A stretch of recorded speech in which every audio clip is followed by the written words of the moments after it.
아래로 떨어졌다는 목격자의 진술 등을 토대로 이들이 극단적인 선택을 했을 가능성이 큰 것으로 보고 있습니다.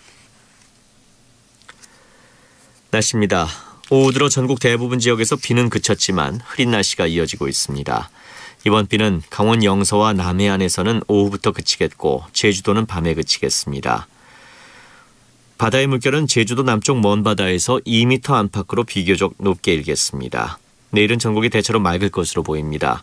내일 아침 최저기온은 15도에서 20도, 낮 최고기온은 24도에서 31도로 예상됩니다. 서울 현재 기온 21.2도입니다. 이규봉이었습니다. 제1라디오 5시 뉴스를 마칩니다. KBS 대한민국 중심 채널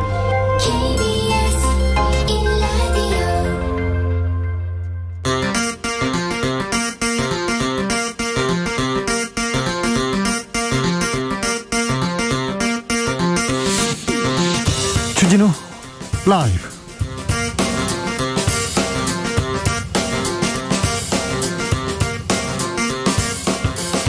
(2021년 6월 18일) 금요일입니다. 안녕하십니까, 주진우입니다. 문재인 대통령이 귀국했습니다. 벅찬 여정이었지만 성과가 많았다. G7에서 한국의 위상을 확인했다고 했습니다.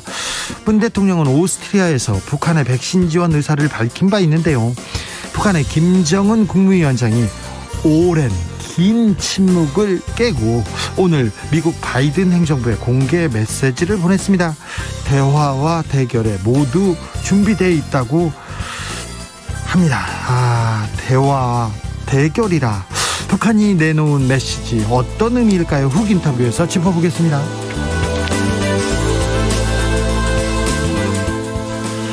여야의 대선 후보들 출마 선언 이어지고 있습니다. 행보 급해지고 있습니다. 더불어민주당은 대선 기획단 출범 임박했고요. 국민의힘은 대선 경선버스 8월에 출발한다고 합니다. 윤석열 전 총장은 간보기 압박에 대권 출마 시간표 공개했는데요. 윤석열 전 총장의 향후 행보 정치연구소 영앤영에서 먼저 알아보겠습니다. 어제 송영길, 이준석 여야 대표 공식 첫 회동이 있었습니다. 화기애애한 분위기 속에 덕담이 오고 갔는데요. 그런데 오늘 여야 수석 원내 대표들을 만나는데요. 회동은 7분 만에 마무리됐습니다. 갈등은 법사위원장 자리를 두고 터졌는데요. 국민의힘 새 지도부는 이 갈등 어떻게 보고 있을까요? 김재원 최고위원에게 직접 들어보겠습니다. 나비처럼 날아 벌처럼 쏜다. 여기는 주진우 라이브입니다. 오늘도 자중자애, 겸손하고 진정성 있게 여러분과 함께 하겠습니다. 금요일이 돌아왔습니다. 이번 한 주 어떻게 보내셨습니까? 아프지 않으셨으면 잘하신 겁니다. 건강히 잘 보내셨죠? 백신 잘 맞으셨습니까? 백신 맞고 아프다고요? 몸 잘 챙기셔야 됩니다. 어디서 주진우 라이브 함께하고 계신지, 누구와 듣고 계신지 응답해 주십시오. 여러분의 소식 전해드리겠습니다. 아이스 아메리카노 준비하고 기다리겠습니다. 샵 9730, 짧은 문자 50원, 긴 문자는 100원입니다. 콩으로 보내시면 무료입니다. 그럼 주진우 라이브 시작하겠습니다.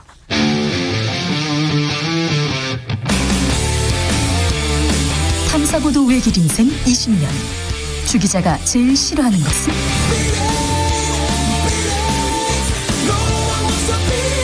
이 세상에서 비리와 부리가 사라지는 그날까지, 오늘도 흔들림 없이 주진우 라이브와 함께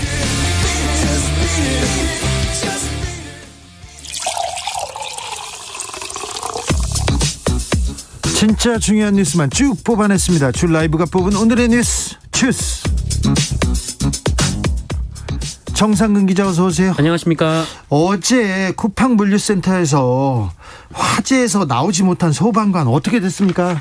네, 아직 구출이 됐다는 소식이 전해지지 않고 있습니다. 지금 안타까운 시간만 속절없이 흘러가고 있는데요. 네. 어제 새벽 난 불이 오늘 오후까지 이어지고 있습니다. 어제 잠시 불이 약해졌을 때 이 동료 4명과 함께 그 인명 검색을 위해 건물 지하 2층에 진입을 했다가 이 홀로 나오지 못한 광주 소방서 119 구조대 구조대장 김모 소방경에 대한 수색 작업도 지금 현재 이어지지 못하고 있습니다. 아이고.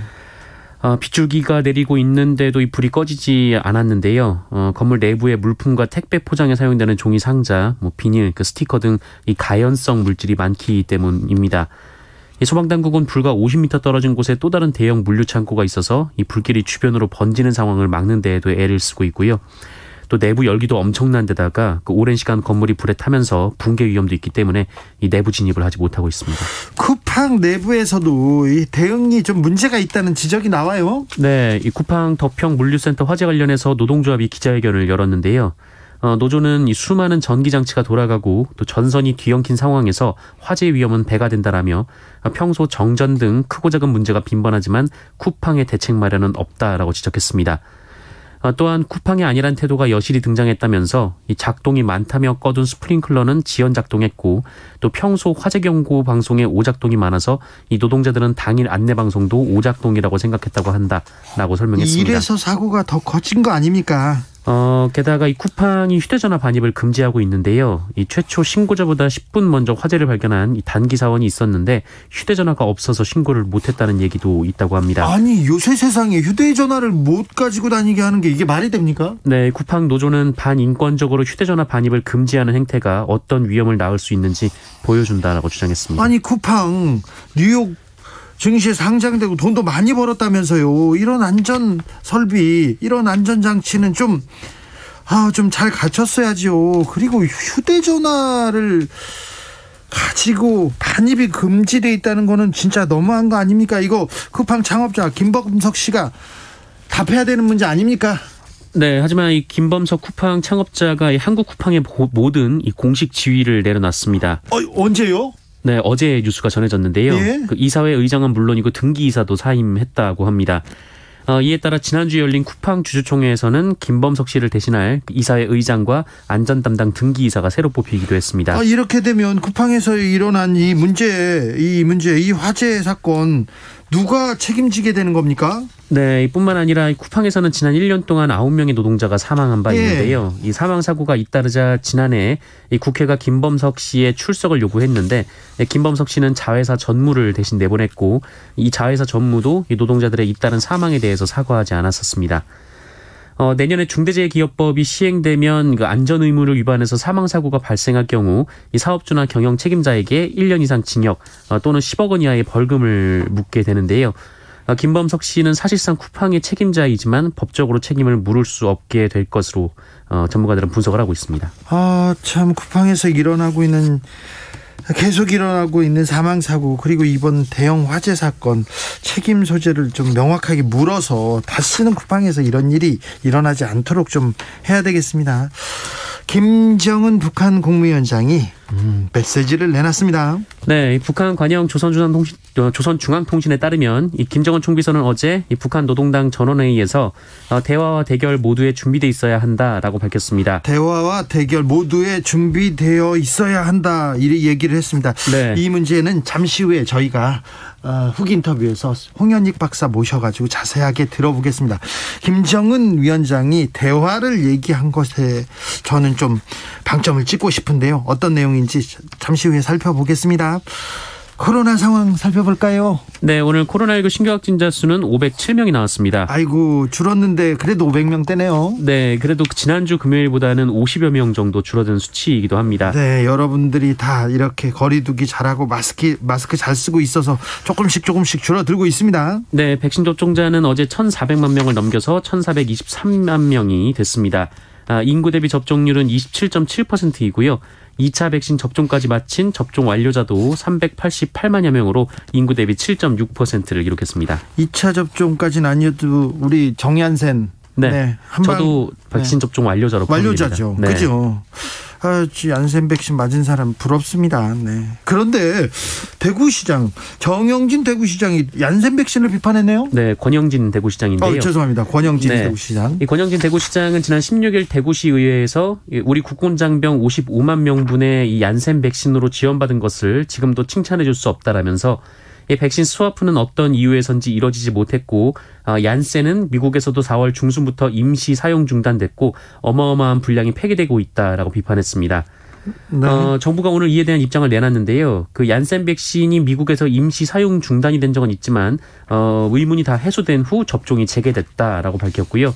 이 국내에서도 얀센 백신에 대한 효과와 안전성은 이미 충분히 검증한 이후 도입해서 사용하는 것이다라고 밝혔습니다. 얀센 백신이 다른 백신에 비해서 유통기간이 좀 짧아서 미국에서 조금 맞다가 폐기되는 부분이 있다고는 하는데 우리나라는 IT 강국을 자랑하면서 IT 기술로 예약을 받고 착착 잘 맞았는데 이 네네. 부분에 대해서 좀 걱정하네요. 아무튼 정얀센 부럽습니다. 문재인 대통령이 순방을 마치고 귀국했습니다. 오늘. 네, 오늘 오전 주요 7개국 정상회의 참석과 오스트리아, 스페인 국빈 방문 등 6박 8일간의 유럽 순방 일정을 마치고 서울공항을 통해 귀국했습니다. 네. 문재인 대통령은 초청국 자격으로 참석한 G7 정상회의에서 이 코로나19 극복을 위한 글로벌 백신 허브 구성과 함께 이 개발도상국에 대한 백신 공급 지원 방침을 밝혔고요. 그리고 유럽의 백신 제조사인 아스트라제네카와 큐어백 대표와 잇따라 접촉해서 한국의 백신 생산 능력을 활용해 줄 것을 당부하기도 했습니다. 매우 체력적으로 벅찬 여정이었지만 그만큼 성과가 있었고 보람도 컸다고 밝혔습니다. 이 내용에 대해서는 잠시 후에 2부에서 주필에서요. 우리 보도태도 이렇게 살펴보겠습니다.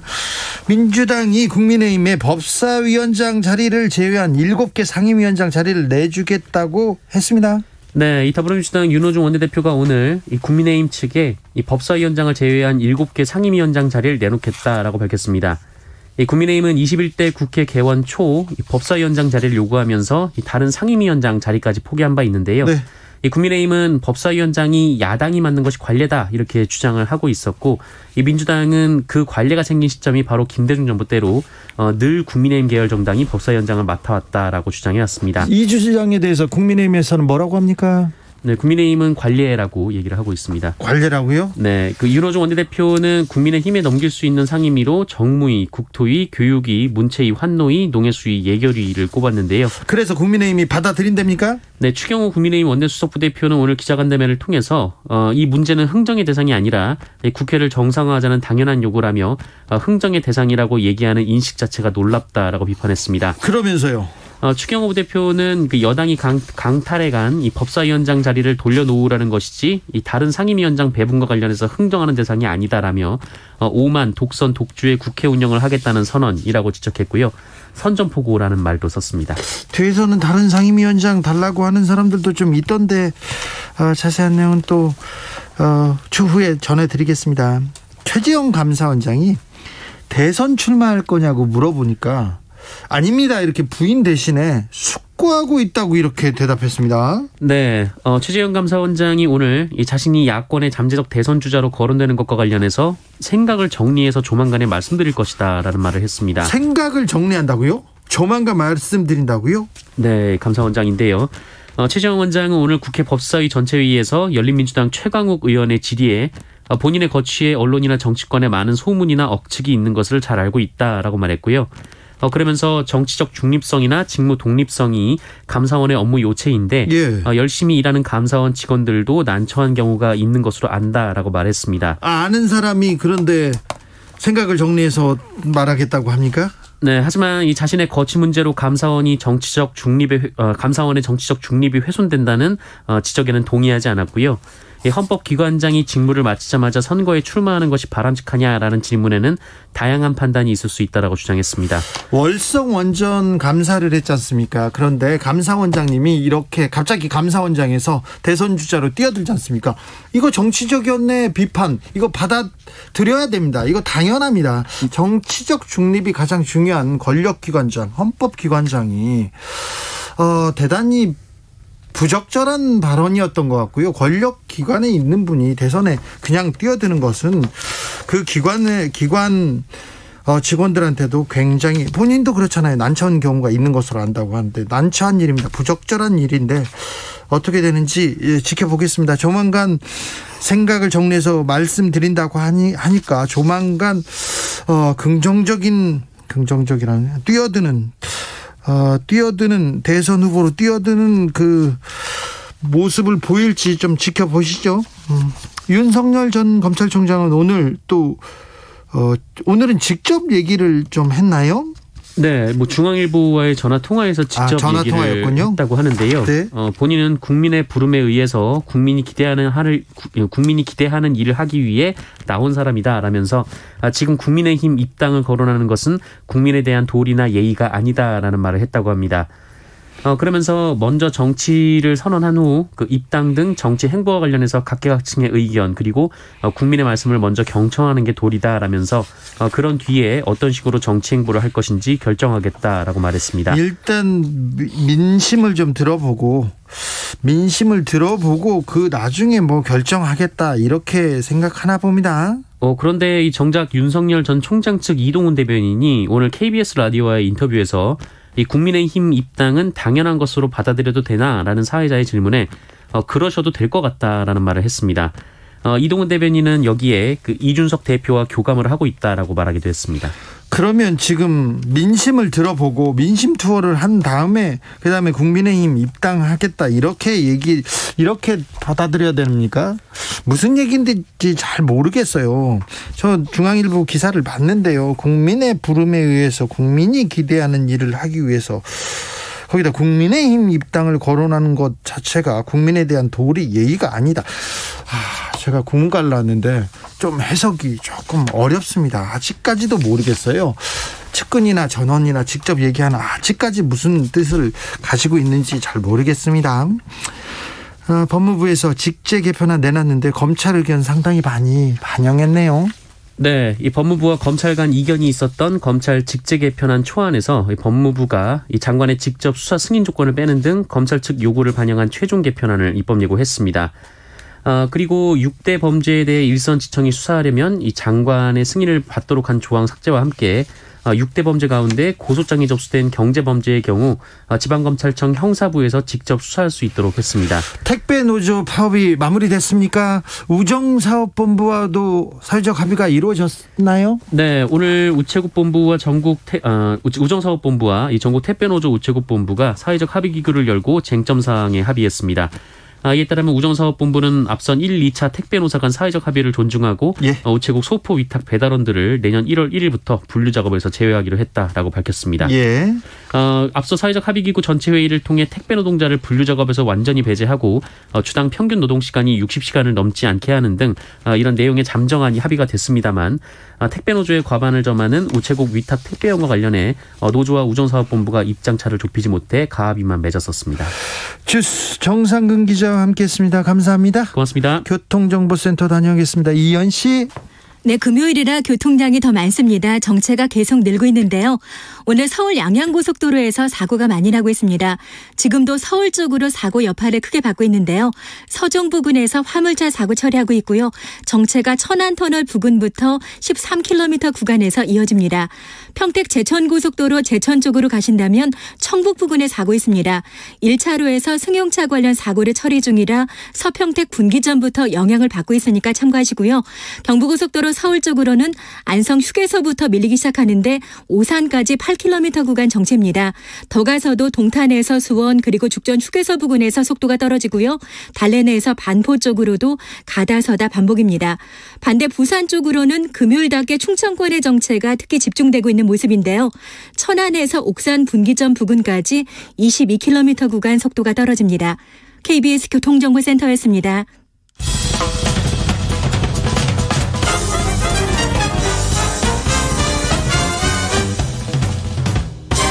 훅 인터뷰. 모두를 위한 모두를 향한 모두의 궁금증 훅 인터뷰. 김정은 북한 국무위원장이 긴 침묵을 깨고 메시지를 냈습니다. 한반도 정세에 어떤 변화의 조짐이 있는 걸까요? 김정은 위원장의 메시지 한번 짚어보겠습니다. 홍현익 세종연구소 수석연구위원, 안녕하세요. 네, 안녕하십니까. 박사님, 김정은 국무위원장이 메시지를 냈습니다. 이거 어떻게 보고 계십니까? 일단 긍정적으로 다들 전문가들이 보고 있고요. 네. 왜냐면은 이제까지는 미국에 대해서 완전 무시하거나 네. 아니면 대화 제의를 미국이 지속적으로 했지만 아예 반응을 안 했는데 네. 이번에는 대화할 용의도 있다는 것을 간접적이나마 이제 보여줬고요. 예. 그 대화에도 대결에도 다 준비되어 있다. 예. 그리고 이제 물론 뭐 회의 자체에서 모든 내용을 다 보도한 건 아니지만 네. 미국에 대해서 비난하는 메시지가 전혀 없었거든요. 예. 그 얘기는 통상 우리 정부 비난하고 미국 비난하고 하는 그간의 태도와는 매우 달라진 태도이기 때문에 네.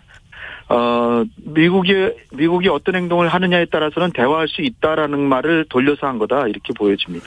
대화와 대결을 얘기했는데 저는 대화에 좀 집중하고 싶어요. 대결 얘기는 지금까지 해왔지 않습니까?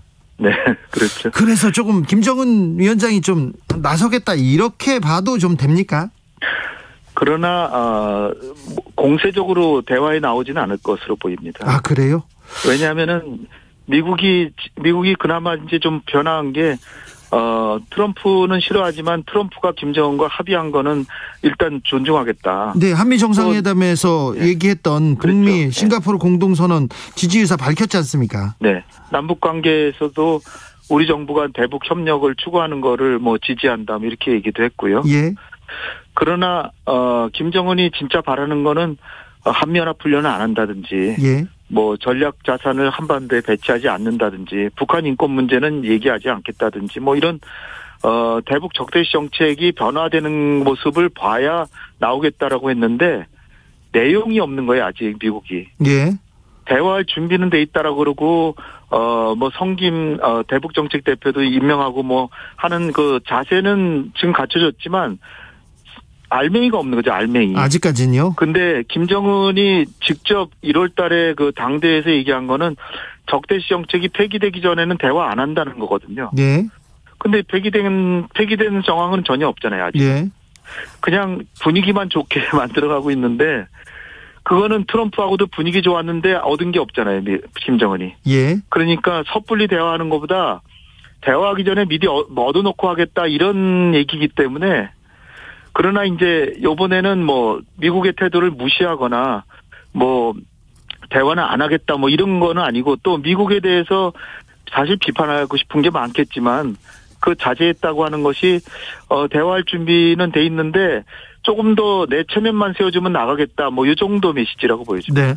한미 연합 훈련을 그렇게 두려워하고 싫어하는데 이거 좀 미루고 조금 대화로 나서게 조금 북한의 입장을 좀 들어주는 건 안 될까요?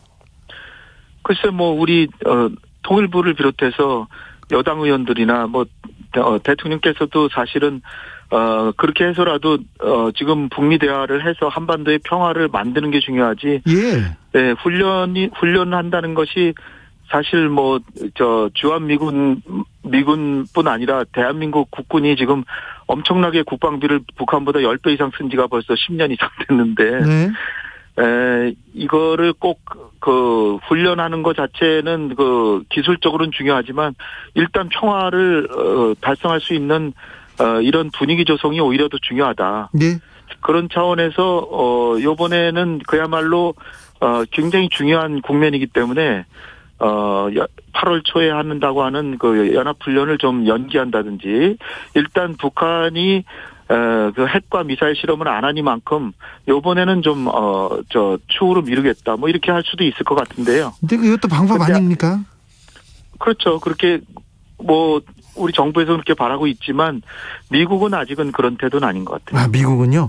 네, 미국은 뭐 또 국방장관 새로 임명돼 가지고서는 뭐 훈련이 매우 중요하다 또 그러고 네. 또 주한미군을 역의 문제도 그러니까 지역 내 문제 이를테면 중국과 대만 간의 갈등에도 파견할 수 있다는 식의 얘기까지 하고 있고 예. 또 사드를 지금 업데이트하겠다 또 이러고 있습니다. 아이고 참 북한 그런 여러 가지 메시지들이 우리 정부는 한결같이 대화를 바라지만 미국은 네. 그렇지만은 않은 것 같아요. 아이고 북한도 달래야 되고 미군하고도 또 협의를 해야 되고 머리가 아픕니다. 성김 미국 국무부 대북 특별대표가 방한합니다. 이번에는 어떤 논의를 하러 오는 겁니까? 내일 이제 오는데요. 예. 다세나 서울에 있거든요. 예. 그 얘기는 상황이 되면 판문점에 가서 북한 뭐 최선이라고 만나겠다 뭐 이런 게 함축돼 있다라고 보이는데요. 아이고 예. 또 일본의 육자회담 대표도 와가지고 우리 그 한반도 평화본부장하고 3자회담도 하고. 네. 그런데 이제 지금 북한의 당 중앙위원회 전원회의가 이제 오늘 끝날 것으로 예상이 되는데, 그러면 내일 이제 결정서가 이제 나오거든요. 네. 근데 그 내용에 김정은의 지금 얘기라고 해서 보도한 것보다 조금 더 자세하게 뭐가 나올 수도 있기 때문에 네. 그 메시지가 좀 중요할 것 같습니다. 네. 거기서 결정서에 어떤 내용이 들어있는지. 물 밑에서 남북 대화와 화해의 기운이 좀 왔다 갔다 하는 것 같습니다. 글쎄 뭐 박지원 국정원장께서도 예. 한미 정상회담 그 즈음에서 남북 간에 접촉이 있었다 뭐 이런 얘기도 하시고 했는데, 네. 그리고 대통령께서 그 G7 정상회담 가셔가지고 오스트리아에서 그 북한의 백신 지원의 용의가 충분히 있다. 예. 미국도 거기에 이제 한마디 덧붙이신 게, 미국도 인도주의적 지원 반대하지 않는다. 예. 그러니까 성김이 와서 한국과 협력해서 한국에 생산하는 미국 백신을 북한에 지원하겠다. 예. 우리 인도주의 차원에서 북한의 핵 문제 개발은 반대하지만 네. 인도주의적 지원을 하겠다. 뭐 이렇게 하면 대화가 될 수도 있겠죠. 네. 근데 이제 과연 성김이 그런 메시지를 가져올지 그런 건 모르죠. 네. 좀 성큼성큼 좀 대화의 길로 갔으면 합니다. 바티칸에서요, 바티칸 교황청에서 장관으로 유흥식 주교를 이렇게 임명했습니다. 그리고 문재인 대통령이 가톨릭 신자인데 프란체스코 교황의 방북 언급했는데, 조금 이 가톨릭에서 남북 대화의 물꼬를 좀 틀 수 있을까요? 이미 수년 전부터 교황께서 북한을 방문하시고 싶다고 했고, 예. 요번에 또 한국인 그 유흥식 주교를 예. 대주교로 임명하면서 교황청 장관으로 해서 굉장히 중요한 보직을 맡겼거든요. 네. 그리고 유흥식 대주교 인터뷰하신 거 보니까 이 중국과 북한에 대한 포교에 관심이 많고, 네. 또 교황님의 북한 방문을 적극 추진하겠다고 했기 때문에, 네.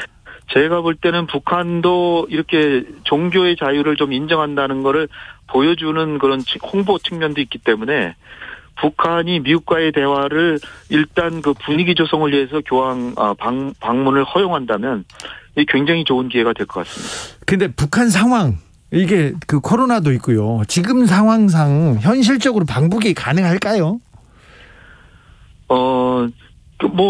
북한의 입장에서는 뭐 교황께서 오신다고 하면은, 네. 교황께서 그 바이러스 가지고 오시는 건 아니니까. 네. 제가 볼 때는 근데 그 전에 북한의 백신 지원도 좀 하고, 예. 북한에 지금 뭐 환자가 없대지만 교황께서도 북한에 가면 위험할 수도 있잖아요. 예. 그러니까 백신 지원을 하면서 해서 좀 네. 많은 사람들이 좀 주사도 맞고 방역이 되고 이런 예방 접종이 되는 상황에서 가시면 더 좋지 않을까요? 또 가신다고 해도 바로 가실 수 있는 건 아니니까. 교황께서 1년의 일정이 거의 연초 이전에 다 작성이 되거든요. 예. 그러니까 이 북한을 가신다고 하는 거는 북한만을 방문하기 위해서 가시는 건 쉽지 않을 테고, 일본이나 한국을 방문하면서 이렇게 가는 그런 동북아 방문 일정이 있을 거라고요. 예. 거기에 맞춰서 가는 거니까 그거는 이제 가신다고 해도 바로 가시는 건 아니라고 보입니다. 알겠습니다. 아무튼 북한을 대화의 테이블로 좀 끌어내야 되는데, 박사님은 언제쯤으로 예상하고 있습니까? 대화도 대화지만요. 예. 지금 7월 말에 도쿄올림픽 한다는 거 아니에요? 네. 그러면 이제 미국 입장에서는 그때까지는 일단 우방국인 도쿄올림픽 성공적으로 끝내기 위해서 조금 그 대북 공세나 대중 공세는 좀 자제할 겁니다. 네. 근데 문제는 7월 말까지 아무것도 한반도의 평화 프로세스 복원의 진전이 없으면, 네. 올림픽 끝날 이후에는 한미연합훈련도 시작될 수 있고, 그리고 내년에 가서는 시진핑 3기, 또 미국의 중간선거에서 바이든이 승리하기 위해서는 중국과 북한 때리기로 갈 가능성도 꽤 있거든요. 그렇게 가면 또 북한이 또 미사일을 도쿄 쪽으로 쏘아도 되겠죠. 그렇죠. 그러니까 제가 볼 때는 지금 7월 말 전에 한반도 평화 프로세스를 복원하는 게 매우 중요하다. 네. 그래서 미국이 올림픽 이후에 정책을 동북아에서 계속 평화 기조로 가져가게 만드는 게 중요하다고 봅니다. 알겠습니다. 여기까지 듣겠습니다. 지금까지 홍현익 세종연구소 박사님이었습니다. 감사합니다. 감사합니다. 주진우 라이브.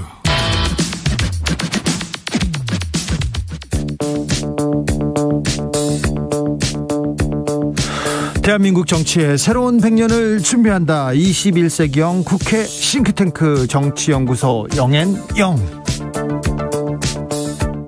정치권에 보내는 고급진 비대면 정치 컨설팅, 오늘도 뜨겁게 분석해 보겠습니다. 정치는 데이터다, 정치는 과학이다. 박시영 윈즈커리어 컨설팅 대표, 안녕하세요. 네, 반갑습니다. 정치는 촉이다, 감이다. 최영일 시사평론가 어서 오세요. 네, 촉감평론가 최영일입니다. 자, 문재인 대통령이 G7 정상회의 참석을 마치고 귀국했습니다. 성과도 만만치 않은 것 같습니다. 근데 국민의힘 지지율이 계속해서 올라갑니다. 계속해서 올라갑니다. 어떻게 봐야 됩니까, 박시영 대표님? 일단 언론 비평하는 분들 이야기를 들어보니까 네.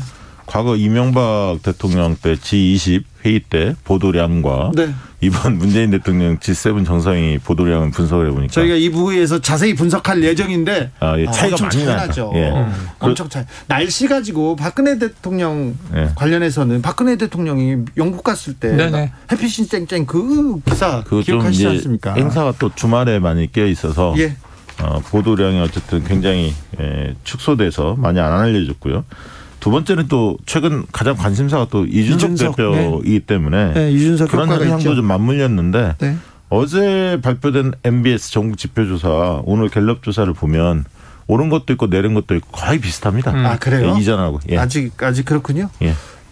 그러니까 제가 보기에도 말씀하신 대로 이제 언론의 증폭 효과와 감쇄 효과가 너무 달랐어요. 그리고 이제 저 대통령의 해외 순방을 다른 정부들은 굉장히 대서특필, 네. 그리고 탑뉴스 보도, 그런데다가 이게 엄중한 정책적인 전략적 동반자 이런 것도 중요하지만 가십들도 재밌거든요. 그렇죠. 그러니까 사실 생각해 보세요. 저는 역대 대통령들이 최근에 한 2000년대 들어와서 무슨 메뉴를 먹었는지도 다 보도로 봤어요. 예. 이번에 메뉴 나왔습니까? 네. 오스트리아, 스페인에서 그거 안 나왔잖아요. 패션 안 나왔죠. 오늘 네. 그거 큰 거 아니에요? 어젠가 그 독도 나온 거 스페인 네. 가서 그 지도요. 지도에 네. 표시돼 있지 않습니까? 독도. 그거는 어마어마한 거죠. 어마어마한 거죠. 네네네. 지금 가뜩이나 일본 도쿄올림픽 때 그것 때문에 1730년대에 프랑스의 당빌이라는 유럽에서 제일 유명한 지도 제작자가 조선 왕국 전도라고, 그게 서양에서 만든 조선을 독립국가로 만든 지도 중에 최초라고 해요. 가장 오래된 지도입니다. 근데 거기 울릉도와 독도가 네. 너무나 또렷하게 그려진 그 전도를 스페인의 상원 도서관에서 보여주잖아요. 특필할 만도 한데 네. 좀 보도량은 기대와는 달리. 네, 근데 그것뿐 예상과 아니고 달리. 예. 지금 사실은 외교적인 분야에서 한미 정상회담 이후에 저는 정말 놀란 건, 이번에 해외 순방도 놀랐지만 그 사이에 뭐가 있냐면 P4G라는 게 있어요. 그렇습니다. 네. 이건 우리나라가 주최국이었어요. 네네. 역대 두 번째로 네. 코펜하겐 2018년 1회에 이어서 원래 지난해 예정이었지만 코로나 때문에 1년 늦게 했는데, 이거는 해외에선 굉장히 유명한 네. 이 정상회의였고 기후 변화에 대응하는 중요한 이제 성명들이 나왔는데 국내에서는 별로 안 다뤄졌고, 네. 국내에서는 이게 뭔지 몰라요. 이번에 G7에 갔더니 이 얘기를 한 정상들이 많아요.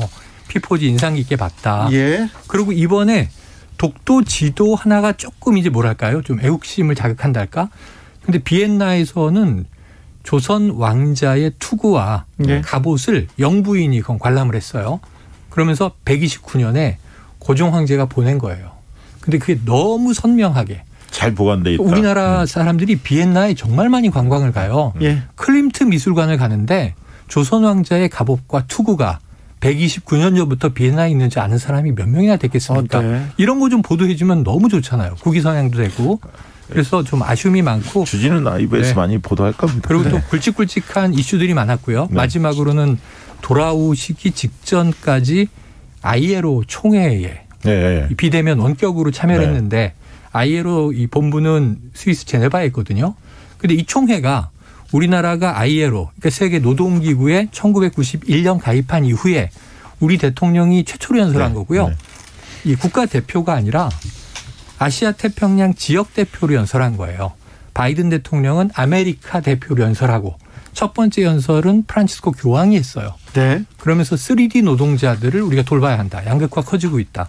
우리 대통령은 필수 노동자라고 부르면서는 우리가 그들을 필수적으로 대우하고 있느냐. 사람이 먼저다라는 철학을 또 여기서 얘기하게 되는데, 이런 거 별로 안 다룹니다.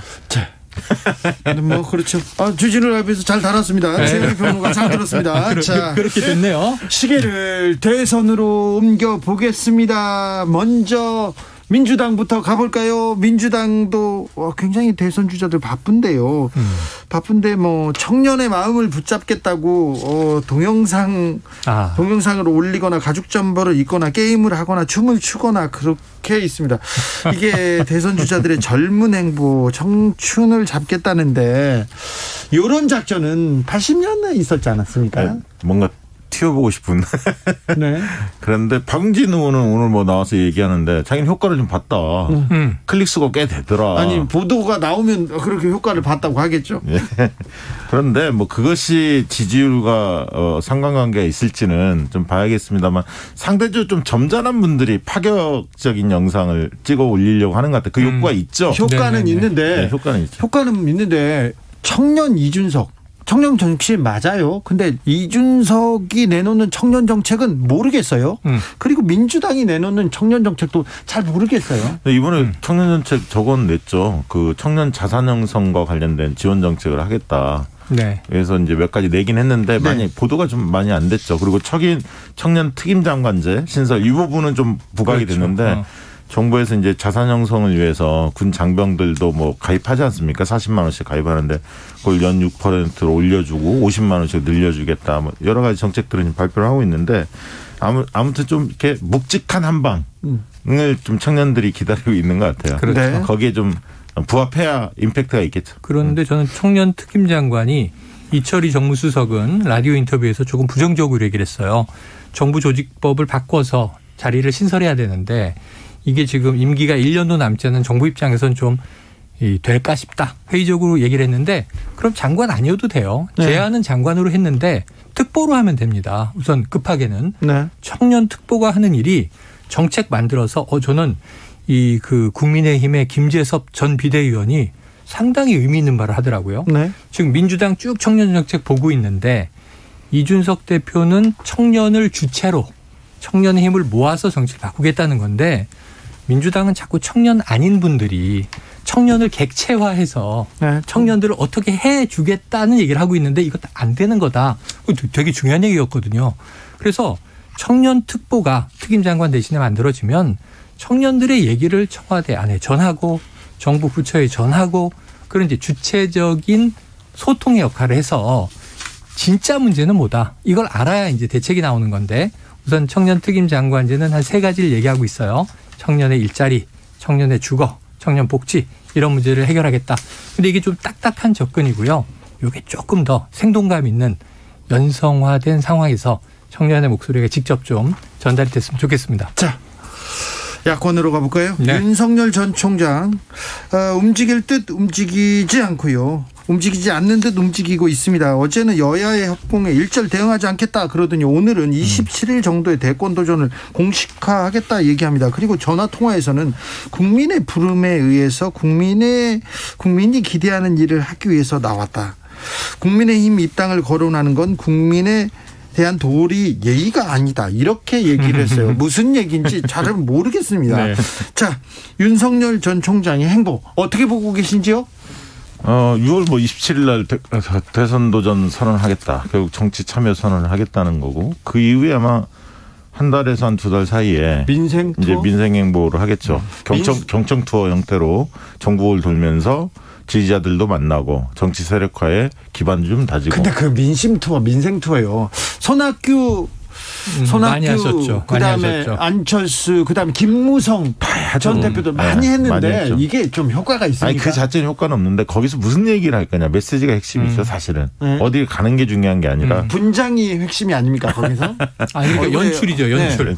어떤 곳 예를 들면 옛날 같으면 손학규 대표 탄광 가서 광부들과 함께 거기는 현장 탐방을 한 거예요. 현장. 얼굴에 이제 흙 묻히고 그 사진 하나 얼마나 좋았어요. 안전모 쓰고 그런 거거든요. 만덕산 좋죠. 근데 지금은 이제 그런 건 좀 이제 지나간 흐름이고 말씀하신 대로 어떤 메시지 내느냐 이게 중요한데 그게 체계적으로 잘 잡혀 있어야 되거든요. 오히려 윤석열 전 총장한테 국민들이 바라는 것은 정책적으로 준비가 좀 돼 있느냐 이게 궁금하잖아요. 그렇죠, 사실 그렇죠. 그러면 주요 분야에 대해서 공개적인 어떤 토론회라든가 방송에 전문가들 출연을 모셔서 한다든가. 듣기도 하고 본인 생각도 얘기하고 이런 게 오히려 야권 지지자들한테 안도감을 줄 텐데 그렇죠.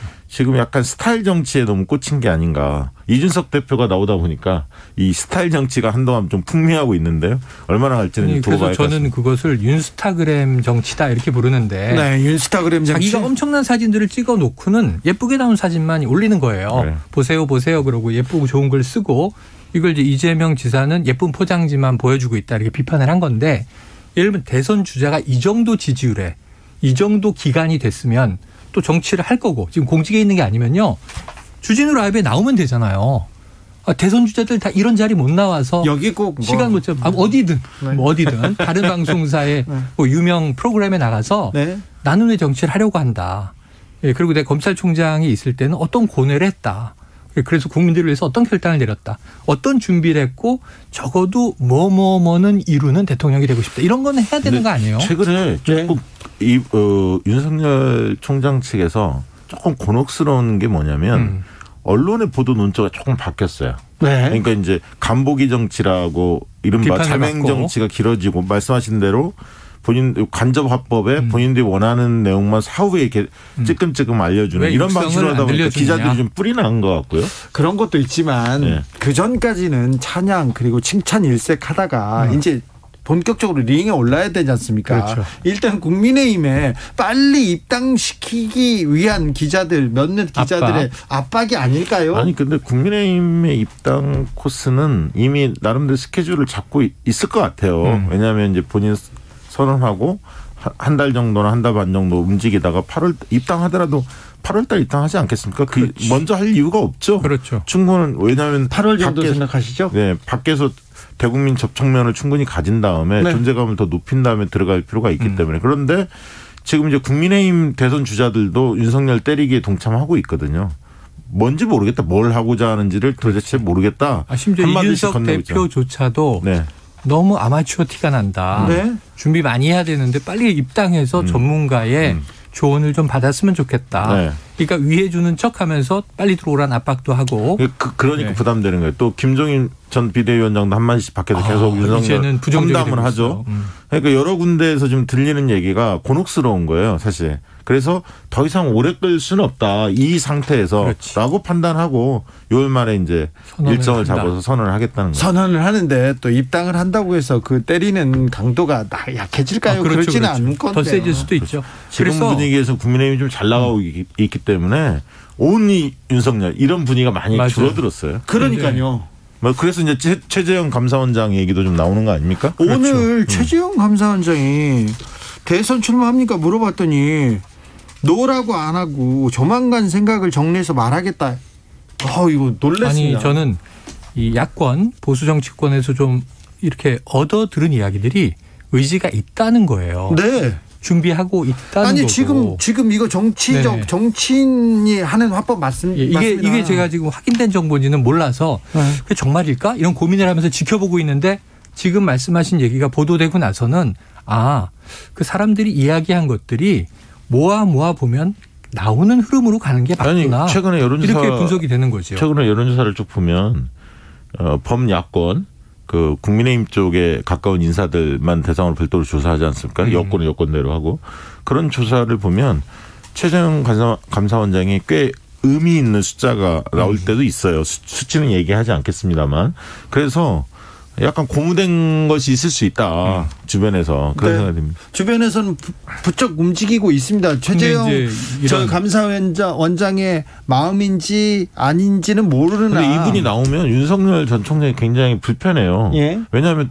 두 분 다 문재인 정부에서 검찰총장 감사원장 하는 사람인데 임기를 마치지 않고 현직에서 대선으로 바로 뛰어들었고요. 중도에 나오기 때문에 그럼 본인의 어떤 정치적 야욕을 위해서 현 정권과 대척점을 맞섰던 거 아니냐, 대척점을 진 거 아니냐. 그런 비판 이런 비판 받을 수 있고 그렇죠. 충분히 그런 프레임으로 갈 수도 있거든요. 그러고 또 현 정부의 사정기관장 2명이 경쟁을 해야 되는 상황이고 하나의 당에서. 그런데 결국 이제 이 최재형 카드는 윤석열 낙마에 대비한 카드가 아니냐 보수 쪽에서 검증 국면에서 혹시나 윤석열 전 총장이 흔들리면 누군가가 있어야 하는데 기존 인물로만 가기에는 좀 불안하다. 그래서 새로운 카드가 필요하다. 워낙 고공행진하다가 추락하면은 그땐 대안이 없어질 수 있죠. 네. 앞으로 8개월인데. 그런데 이런 상황에서 윤석열 총장이 취해야 되는 전략은 네. 더 밀착되는 전략이어야 하는데 제가 좀 놀란 건 뭐냐면 이런 말이 나오잖아요. 자, 여야의 협공에 일절 대응하지 않겠다. 네. 그러니까 이제 여야가 협공한 적이 없어요. 따로 때렸죠. 여는 여대로, 야는 야대로, 네네. 정치인 개인대로 이제 때린 거고. 네. 그럼 여기에 대해서는 각각 대응할 필요는 없어요. 근데 윤석열 전 총장은 국어 공부를 좀 해야 할 것 같아요. 방명록 쓰는 거 보니까 지평선도 그리고 뭐 성찰 막 이런 게 야. 이분도 굉장히 유명한 대학교를 나오신 분인데. 그래서 대변인이 2명이나 있지 않습니까? 아니 그거는 조금 고민이 많이 될 것 같아요. 앞으로 이게 자신감이 잃어버리면 있죠. 이제 어디 가서 방명록 쓸 때 미리 써갑니다. 핸드폰에. 그거는 반기문 전 총장이 한번 크게 당했던. 그 보고 썼죠. 아니 프린트해온 걸 보고 받아 적기 하는 장면이 그냥 뉴스에 나가면 이건 뭐예요? 지금 이준석이 젊어서도 인기인지 모르겠습니다. 청년을 대표하기 때문에 이제 그럴 수 있겠습니다만 왜냐하면 미래 정치는요. 지금 현재부터 정치는 전 세계 어디를 그렇고 자기의 생각을 가지고 토론을 할 수 있어야 사실 돼요. 이준석 대표도요. 네. 아직까지는 지금까지는 스타일 정치예요. 이 콘텐츠 정치로 바꿔줘야 합니다. 그렇지. 본인 말의 어떤 정치 철학, 정책 노선, 그래서 CCTV 지금 논란되고 있지 않습니까? 수수실 CCTV 설치할까지 말까지. 신중하겠다라고 답변했을 때 굉장히 의아했어요.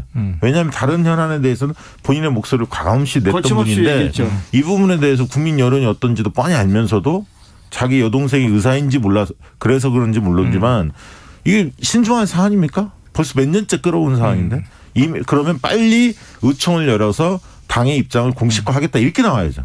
신중히 검토하겠다. 그럼 몇 달 또 몇 개월 끌겠다는 거 아닙니까? 지금 박 대표님 얘기를 들으니까 자신 있는 대목은 SNS로 바로 받아쳐요. 야, 당대표가 저렇게 개인적으로 빨리 받아쳐도 되나? 내부 회의 안 거치고 그럴 때도 있고 그게 선택적으로 신중한 사안도 있고 여야에서 이준석 대표의 이제 행보는 지켜볼 문제인데 네. 문제는 적어도 대선 주자는요. 다 알 필요는 없어요. 인사를 해야죠. 조직도 필요하고 시스템도 필요하고. 근데 자기의 정치 철학, 국가 경영의 철학, 적어도 어떻게 국가를 바꾸고 싶다는 열망 이런 것들은 국민들에게 얘기를 해야 공감이 되는 거지. 아니, 그래서 이준석 대표가 꼬집었잖아요. 공부하는 거에 너무 스트레스 받지 마라. 들어오시면 전문가 붙여서 해결하겠다. 이렇게 얘기한 겁니다. 그래 놓고 저 또 이준석 대표는 또 때리고. 내년 지방선거에서 자격시험 도입한다는 거 아닙니까? 그거는 좀 내부에서도 좀 비판이 많이 그렇죠. 나오는 것 같아요. 국민의힘 내부에서. 선출직 공무원이 되기 위해서 이제 막 시험을 쳐야 되잖아요. 지금 엑셀 못 해가지고 지금 얘기하시는 거 아니죠? 워드 잘 못 쳐가지고 얘기하시는 거 아니죠? 아니 그래서 또 다른 쪽도 있어요. 아니 농어민을 대표해야 되는 선출직 국회의원이 네. 혹은 기초자치단체 의원도 마찬가지예요. 아니 엑셀을 굳이 해야 될 이유가 있느냐. 그러니까 이게 경쟁주의에 너무 꽂히다 보니까 이게 조금 편협하게 가는 게 아닌가. 엘리트 의식이 너무 강한 게 아닌가. 그런 우려도 있습니다. 화제긴 하지만 표현 뭐 이런 과목들이 좀 적확한가 싶네요. 주말에 더불어민주당은 굉장히 내용을 좀 겪을 수밖에 없을 것 같습니다. 당내 경선 연기 이거는 결정한다고 그랬죠. 사실 그 송영길 당대표가 어제 오늘 정도에 결정하겠다. 맞아요. 최고위에서. 그런데 이제 그것을 들은 이제 이낙연, 정세균 대표 측의 그 의원들 지지하는 의원들이 한 60명 정도가 연판장을 돌려서 의총을 요구한 겁니다. 월요일 날. 그런데 제가 볼 때는 의총을 열면 민주당한테 큰 문제가 닥칩니다. 왜냐하면 서로 싸울 거 뻔하거든요. 맞아요. 그러면 세대길로 가면 불성사 나와요. 결론도 안 나고. 지금 벌써 이게 국민을 위해서 이게 민생을 위해서 뭐가 중요해 이렇게 나오지 그래서 않습니까? 이거를 의총에 붙일 게 아니라 원래 이 권한 자체는 당대표 최고위 지도부한테 있는 겁니다. 네. 의원들의 생각이 중요한 게 아니라. 왜냐하면 당원들이나 민주당 지지층의 여론은 이미 여론조사에서 많이 나왔어요. 알아요, 대충. 그러면 그대로 가자는 여론이 훨씬 높습니다. 국민 여론도 높고 민주당 지지층도. 그러면 의원들 아마 생각이 팽팽할 겁니다. 분명히 입장에 따라. 왜냐하면 개파들이 서로 나눠져 있기 때문에. 근데 이 문제가 불거지면 불거지서 손해거든요. 차라리 대선 후보들 입장도 지금 나뉘거든요. 그렇죠. 예를 들면 이재명, 추미애, 뭐 박용진 이런 사람은 원칙대로 하자는 입장이고 이낙연, 정세균 등등 이광재 이런 분들은 연기하자는 입장 아닙니까? 최문수. 그럼 생각이 다른 거거든요. 그럼 결론은 당대표 지도부가 이 연기할 만한 사유가 있냐 없냐를 판단해서 그렇죠. 결정을 내려야 할 사안이에요. 이거를 다시 누구한테 묻고 이러면 더 파문만 커지고 그러니까 의총을 열어도 쪼개진 모습이 그대로 결론이 노출이 안 되고 난다고 그게. 또 누군가 이게 당원 투표합시다. 그래도 또 쪼개진 모습이 나오기 때문에 이 문제는 말씀하신 빨리 결론을 내리는 게 그러니까 당연 당규를 안 바꿔도 된다는 게 특별한 사정이 있으면 당 지도부가 결정해서 미룰 수 있다라는 조항이 있잖아요. 근데 당 지도부가 결정을 미루는 게 문제인 것 같아요. 네, 이거는 이번 주 주말에는 결론 내려야 할 것 같습니다. 주말에는요? 그 주말에 결론을 내릴까요? 아니면 다음 주까지 갈까요? 이 문제를 바로 매듭 짓고 민주당은 민생으로 국민 속으로 갈 수 있을까요? 가야만 되는 것이 자 이렇습니다. 저는요. 좋아요. 그럼 지금까지 지난한 논쟁 중에 자 경선 연기를 바라지 않는다. 네. 왜? 당은 원칙을 정했고 원칙을 지키는 게 신뢰니까. 요건 간단한데 네. 연기를 주장하는 분들이 연기를 주장할 수 있어요. 그럴 여러 수 가지 있죠. 이유로. 네네. 근데 그러면 언제까지 연기하자? 2달 미뤄서 11월을 국민의힘과 맞추자. 네. 우리가 국민의힘보다 먼저 뽑아놓고 또 이제 허송세월할 수 없다. 네. 재보선 때처럼 이런 논리를 댔다면 2달 동안 뭐가 일어날 수 있는지를 설명해야 되는데 2달 미뤄요. 11월로. 민주당 내부에 바뀔 게 거의 없어요. 제가 보기에는. 그러니까 제가 볼 때는 왜 미루는 거냐. 지금 국면에서는 송영길 대표 체제하의 지도부가 이준석 대표에 비해서 스포트라이트 못 받아요. 신선감이 떨어집니다. 솔직히 얘기해서. 그러면 민주당 입장에서는 조기에 대선 후보들을 전면에 등장시키는 게 오히려 낫습니다. 그럴까요? 네. 그런데 아무튼 이 문제 주말에 어떻게 정리되는지 좀 지켜보겠습니다. 정치연구소 영앤영 최영일, 박시영, 최영일 두 분 감사합니다. 고맙습니다. 고맙습니다. 저희는 잠시 숨 좀 돌리고 6시에 2부 이어가겠습니다.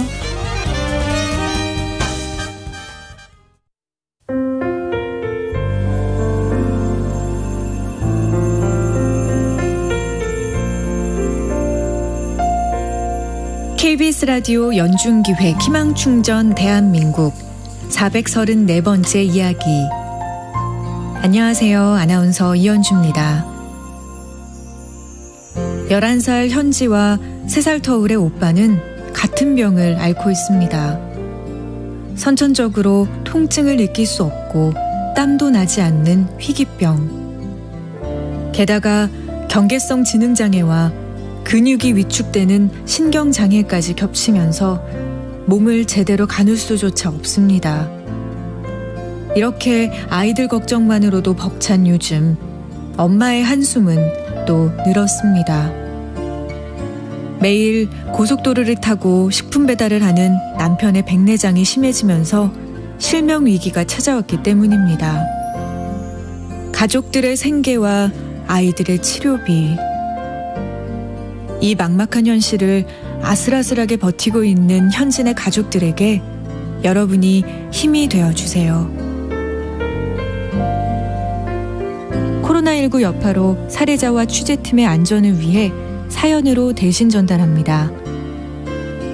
여러분의 따뜻한 손길이 희망의 빛이 됩니다. ARS 060-700-1580 060-700-1580 한 통화 3,000원으로 희망을 선물해 주세요. KBS 라디오 연중기획 희망충전 대한민국은 초록우산 어린이재단, 인탑스 주식회사 그리고 청취자 여러분과 함께합니다. ARS 060-700-1580 한 통화 3,000원입니다.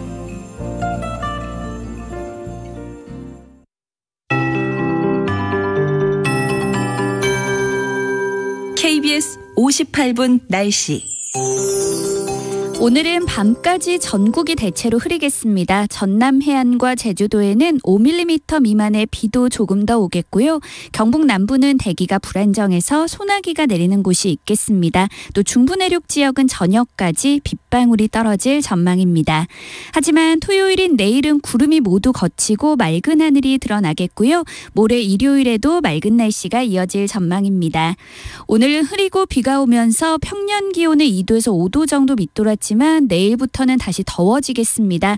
내일 아침에는 철원 16도, 서울 18도, 부산 20도 등 전국이 15도에서 20도 분포를 보이며 선선하겠지만 낮에는 제주 26도, 강릉 27도, 서울 28도, 대전, 광주 29도, 대구 30도 등으로 오늘보다 5도 이상 오르는 곳이 많겠고요.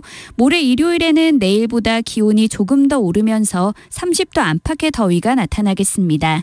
한편 오늘 밤부터 내일 아침 사이에 서해안과 중부 내륙에는 안개가 짙게 낄 것으로 예상돼 교통안전에 주의를 하셔야겠습니다. 내일 미세먼지 농도는 전국이 좋음에서 보통 단계를 보이겠지만 호흡기와 눈에 해로운 오존 농도가 높아지겠고요. 또 자외선 지수도 매우 높음까지 오를 전망입니다. 현재 서울의 기온은 21.2도입니다. 송소진입니다.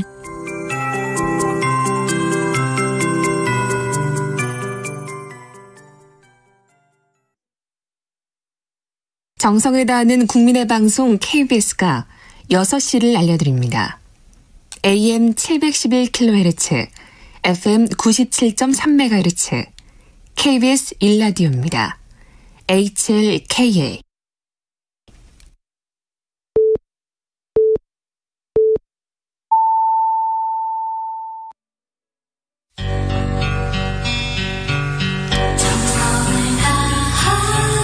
정성을 다하는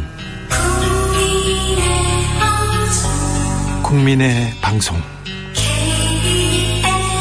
KBS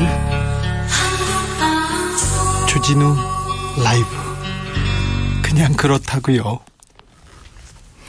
주진우 라이브 함께하고 계십니다. 라디오 정보센터 다녀오겠습니다. 조진주 씨. 소방당국은 쿠팡의 경기도 이천 물류센터 화재와 관련해 큰 불길은 거의 다 잡혔고 연소가 확대될 우려는 적은 상황이라며 적재물에서 연기가 꾸준히 발생하고 있어 이를 헤쳐가며 진화 작업을 하고 있다고 밝혔습니다.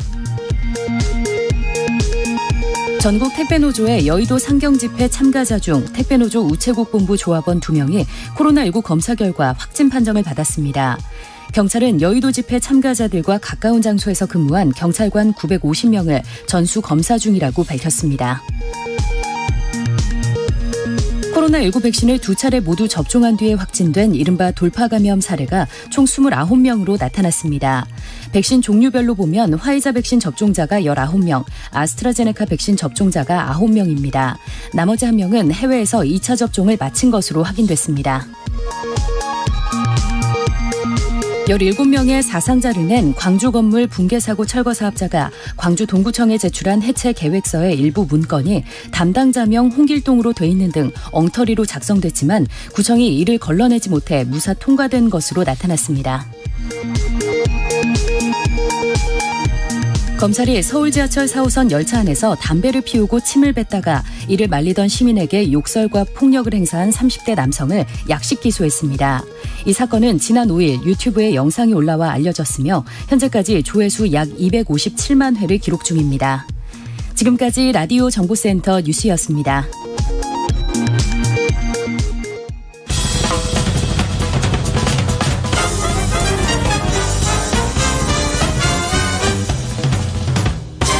훅 인터뷰. 훅 인터뷰 이어가겠습니다. 국민의힘이 뜨겁습니다. 30대 당대표 이준석 대표 당선되고 일주일이 지났습니다. 이제는 그 뜨거움을 실력으로 이렇게 보여줘야 됩니다. 허니문 기간도 끝나갑니다.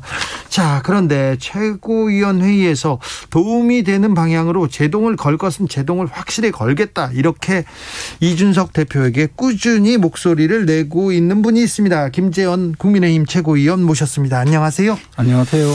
최고위원 당선 축하드립니다. 고맙습니다. 네, 이준석 당대표 그리고 최고위원들 중에서 이 정치 초선 그리고 그 경험이 많지 않은 분들이 많이 이렇게 당선됐습니다. 그래서 김재원 최고위원의 역할이 크다고 많이 지적하는데요. 뭐 일단은 제가 이제 당선되고 나서 네. 보니까 그 최고위원 대표와 최고위원들 구성이 좀 연소화되고 네. 또 아무래도 이제 그 국회의원 경력이 좀 짧으니까 네. 뭐 당내 현역 의원들도 그러고 또는 이제 당 밖에서 뭐 바라보는 일반 국민들도 좀 저 대선을 앞두고 조금 너무 연소화되어서 이 불안하지 않느냐. 그렇죠. 대선을 치를 수 있을까 이렇게 생각하는 사람들 많습니다. 그런 분들이 많으니까 중심을 좀 잡아달라 그런 분들도 많고 네. 실제 저 개인적으로도 이제 그런 역할을 좀 해야 되겠다. 네. 뭐 그런 생각을 하고 있습니다. 최고위원회에서 다양한 의견이 나오면 그러면 김재원 최고가 이렇게 딱 중심을 잡습니까? 그렇지 않습니다. 아, 당대표가 합니다. 당대표가요? 예, 저는 그냥 저 뒷방 늙은이처럼 조금 뭐 이렇게 좀 싫은 소리 하는 편이에요. 에이, 뒷방 늙은이라뇨. 자, 그래도 쓴소리는 계속해서 하고 계십니다. 이준석 지금 대표가 잘하고 있습니까? 기본적으로 잘하고 있어요. 기본적으로요? 예. 뭘 잘합니까? 당이 굉장히 활력이 넘치는 당으로 좀 바뀌고 있고요. 네.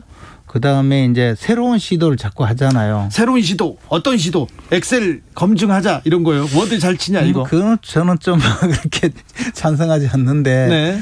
어쨌거나 이제 뭐 토론 배틀을 통해서 대변인을 뽑겠다 이런 것도 사실 과거에도 시도를 좀 했거든요. 아, 그렇죠?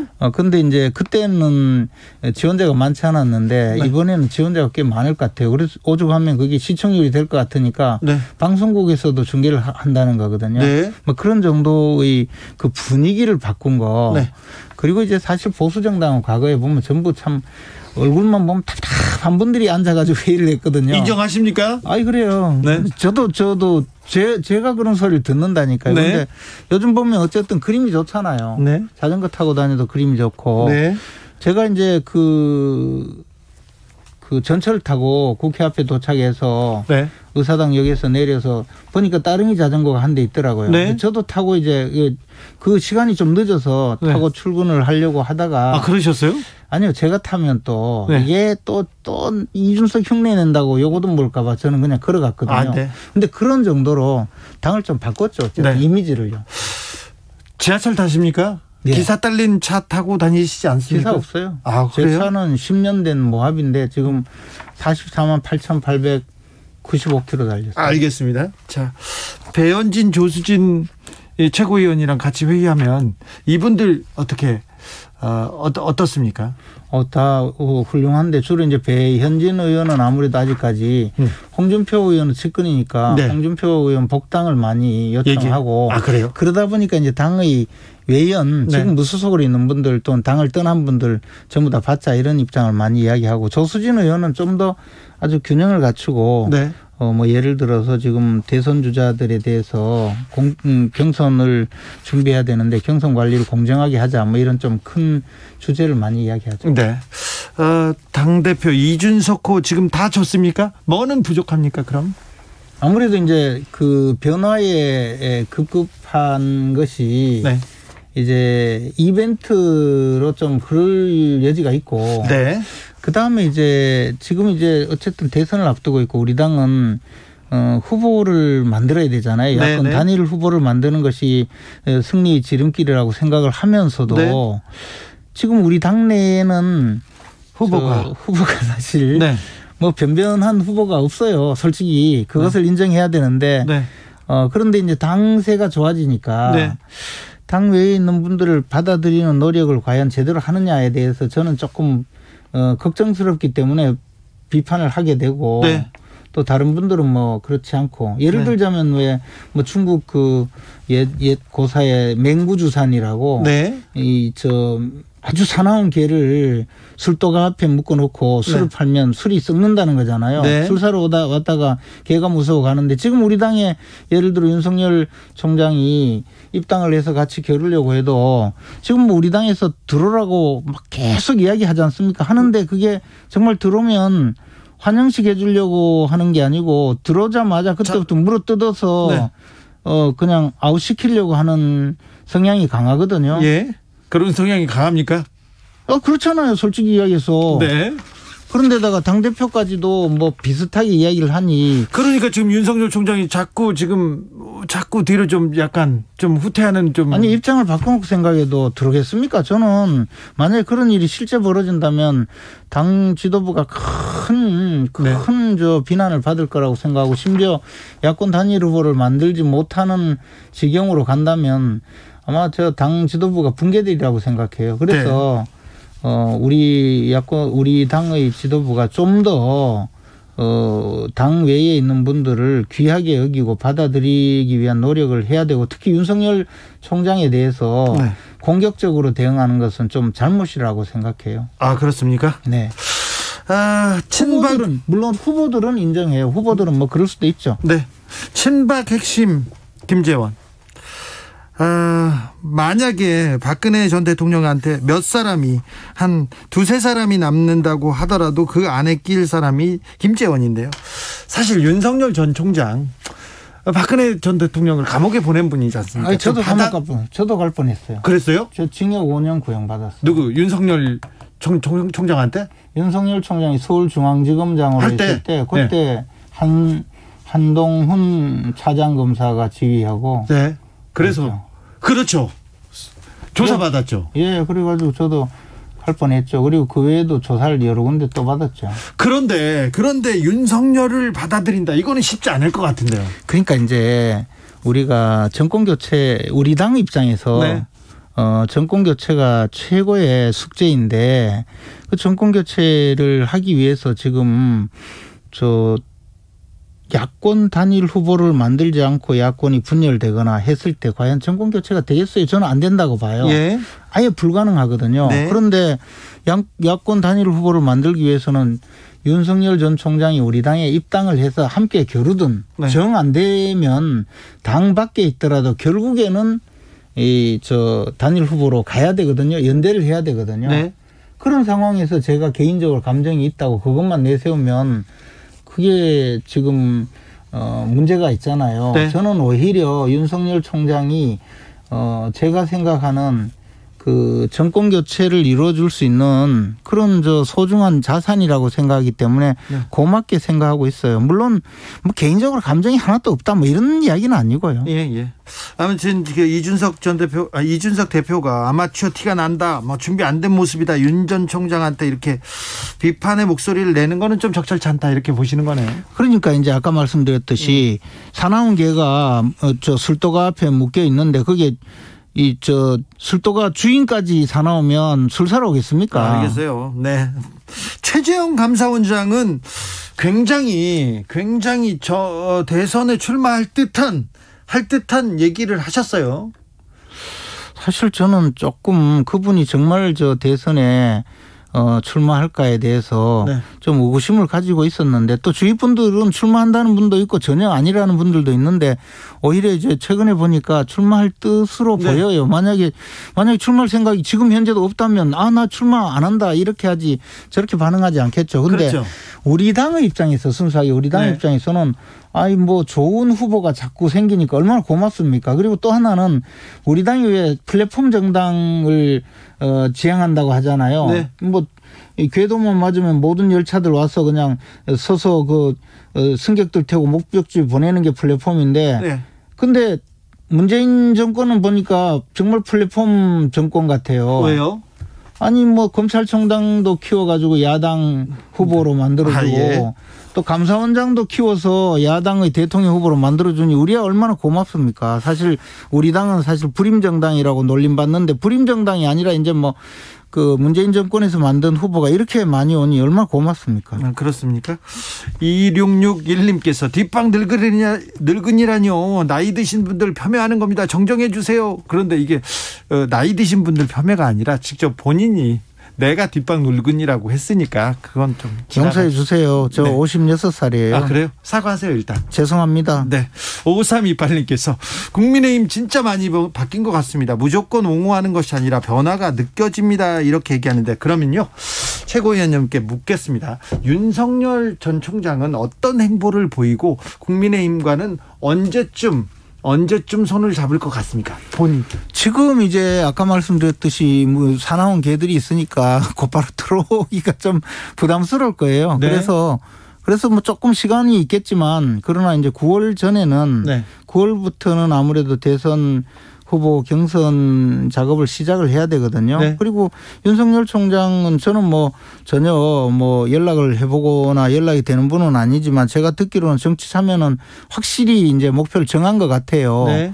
그렇다면 자신도 이제 한두 달 정도의 그런 냉각기를 가지고 뭐 한 8월 중 뭐 그 정도는 합류를 하지 않을까 기대를 하는데 계속 우리 당에서 이래 막 떠들고 특히 당 지도부까지 나서서 공정한 경선을 할 것 같지 않다고 하면 안 들어오고 제3지대에서 정당을 만들든지 그렇게 해서 나올 수도 있겠죠. 아직은 정해지지는 않은 것 같아요. 아직도 이 그 야권이 단일화되는 것까지는 갈 길이 멀다. 좀 조심해야 된다. 이렇게 엄청 멀죠. 네. 쉽지 않죠? 예, 그렇습니다. 거기다가 뭐 안철수 대표도 있고. 예.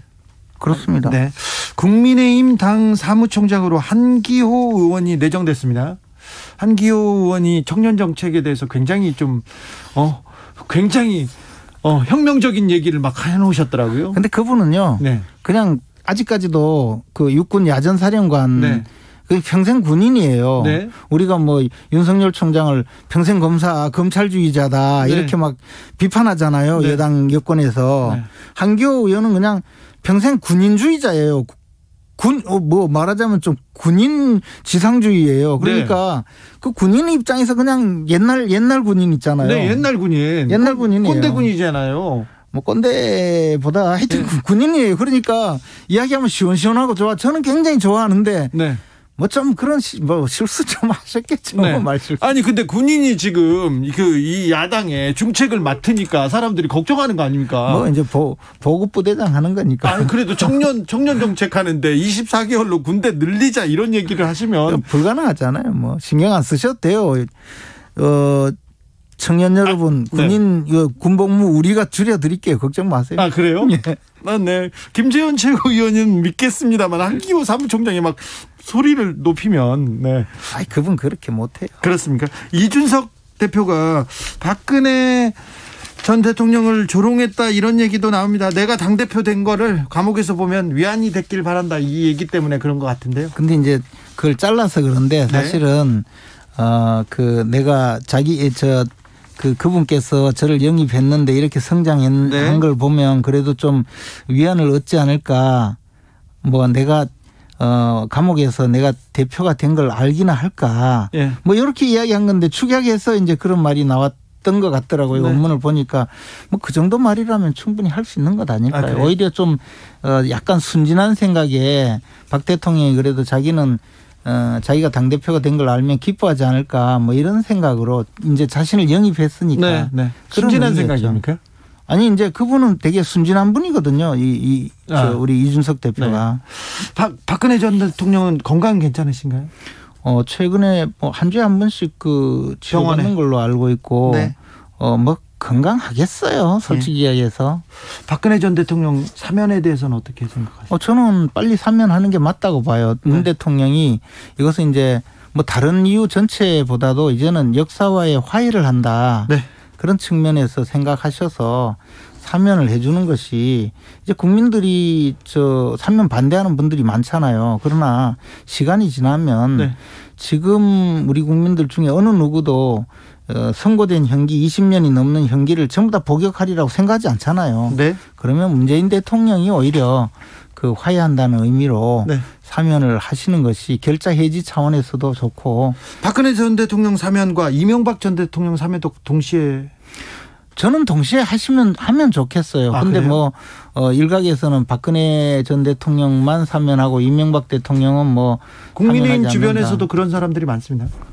저는 그렇게 생각하지 않아요. 네. 물론 뭐 이명박 대통령을 뭐 더 좋아하고 그런 것은 아니지만 네. 최순실 씨 사면은요? 그분은 좀 다르게 생각해요. 알면 뭐 속상할지는 몰라도 네. 그분은 상당히 자신의 그 죄가를 치르는 게 마땅하지 않을까 그렇게 생각해요. 그렇습니까? 예. 자, 물론 그분이 형량이 그 정도인지 아닌지는 제가 판단할 건 아니지만 네. 그분은 지금 사면을 해야 된다고 생각하는 사람이 최소한 저는 아니에요. 네. 알겠습니다. 국민의힘 지도부의 역할이 뭐라고 보십니까? 여기서 최고위원님께서는 어떤 역할을 하실 겁니까? 지금 대선을 앞두고 있으니까 지도부가 어쨌든 대선 승리를 위해서 당 체제를 정비하고 준비하고 가장 중요한 것은 야권 단일 후보를 만들어가기 위해서 가장 공정하게 경선을 준비하고 만약에 야권 단일 후보에 동참하지 않는 분이면 설득하고 타협을 해서 단일 후보를 만들어내는 것 그것이 가장 중요하고요. 예. 그 과정에서 저는 공정성에 조금이라도 잘못된 점이 있다면 바로잡는 역할 그리고 단일 후보를 만들어가는 과정에서 필요한 역할이라면 제가 다 해야죠. 알겠습니다. 지금까지 김재원 국민의힘 최고위원이었습니다. 고맙습니다.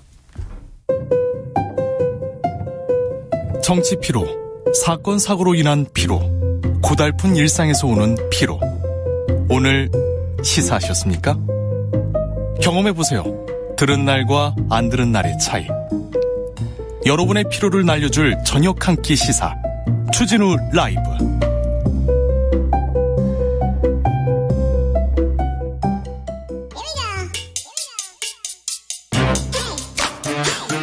뉴스를 향한 진지한 고민, 기자들의 수다. 라이브 기자실을 찾은 오늘의 기자는 탐구하는 기자, 미디어 오늘 정철훈 기자입니다. 어서 오세요. 안녕하세요. 한 주 어떻게 보내셨어요? 예, 수요일 날 얀센 백신 맞고요. 알았죠. 어제 오늘 좀 괜찮아요? 비실비실 됐습니다. 원래 비실비실했어요?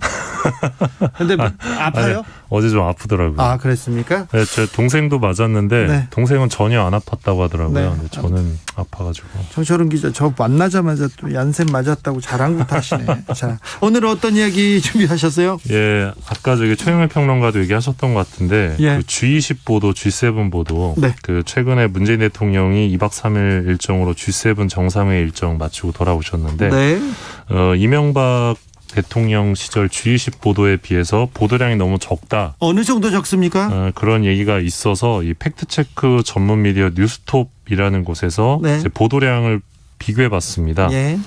한국언론진흥재단이 제공하는 이 비카인즈라는 뉴스 분석 사이트가 있는데 네.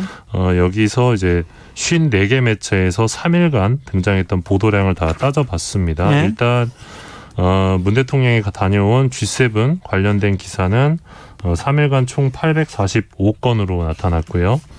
G7과 문재인이 모두 포함된 키워드가 모두 포함된 기사는 481건으로 나타났습니다. 이명박 정부 당시에는 어땠습니까? 네, 11년 전인 2010년인데요. G20 정상회의 역시 3일간 보도량 따져봤는데 G20이 포함된 기사는 모두 3,645건이었습니다. 3,645건이요? 여기는 400몇 건이었는데? 네, 이게 845건. 네. 예, 그러니까 거의 4배 이상이죠. 네. 매일경제랑 머니투데이가 가장 기사가 많았고요. 예.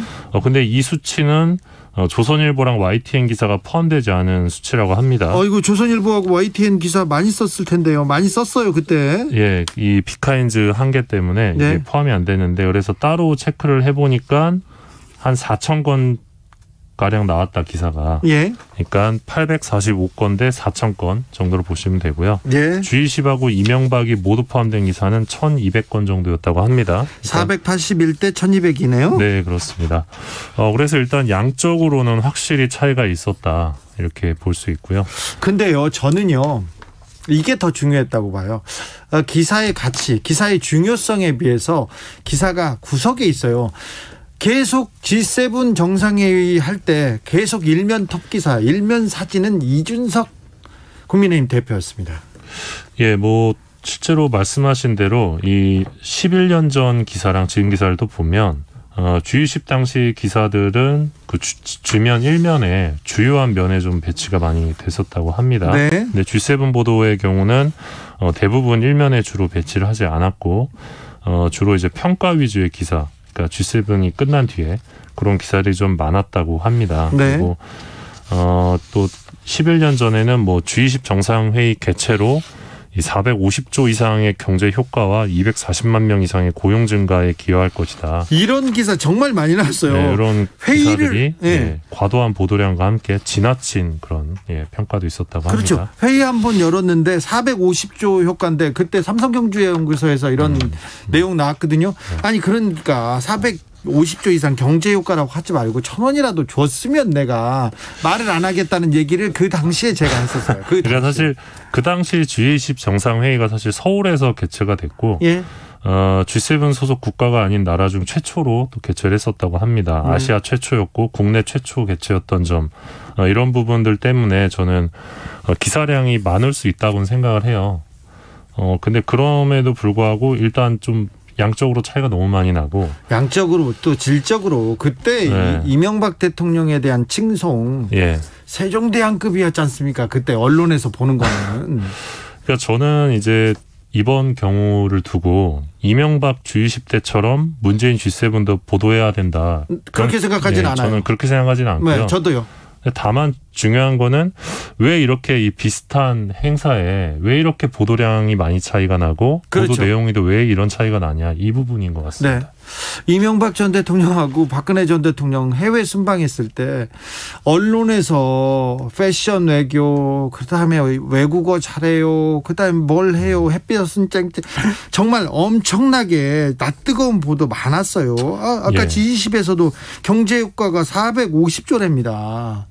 무슨 450조예요. 450조면 전 국민한테 얼마씩 줘야 돼? 주면 나눠주지 좀. 네.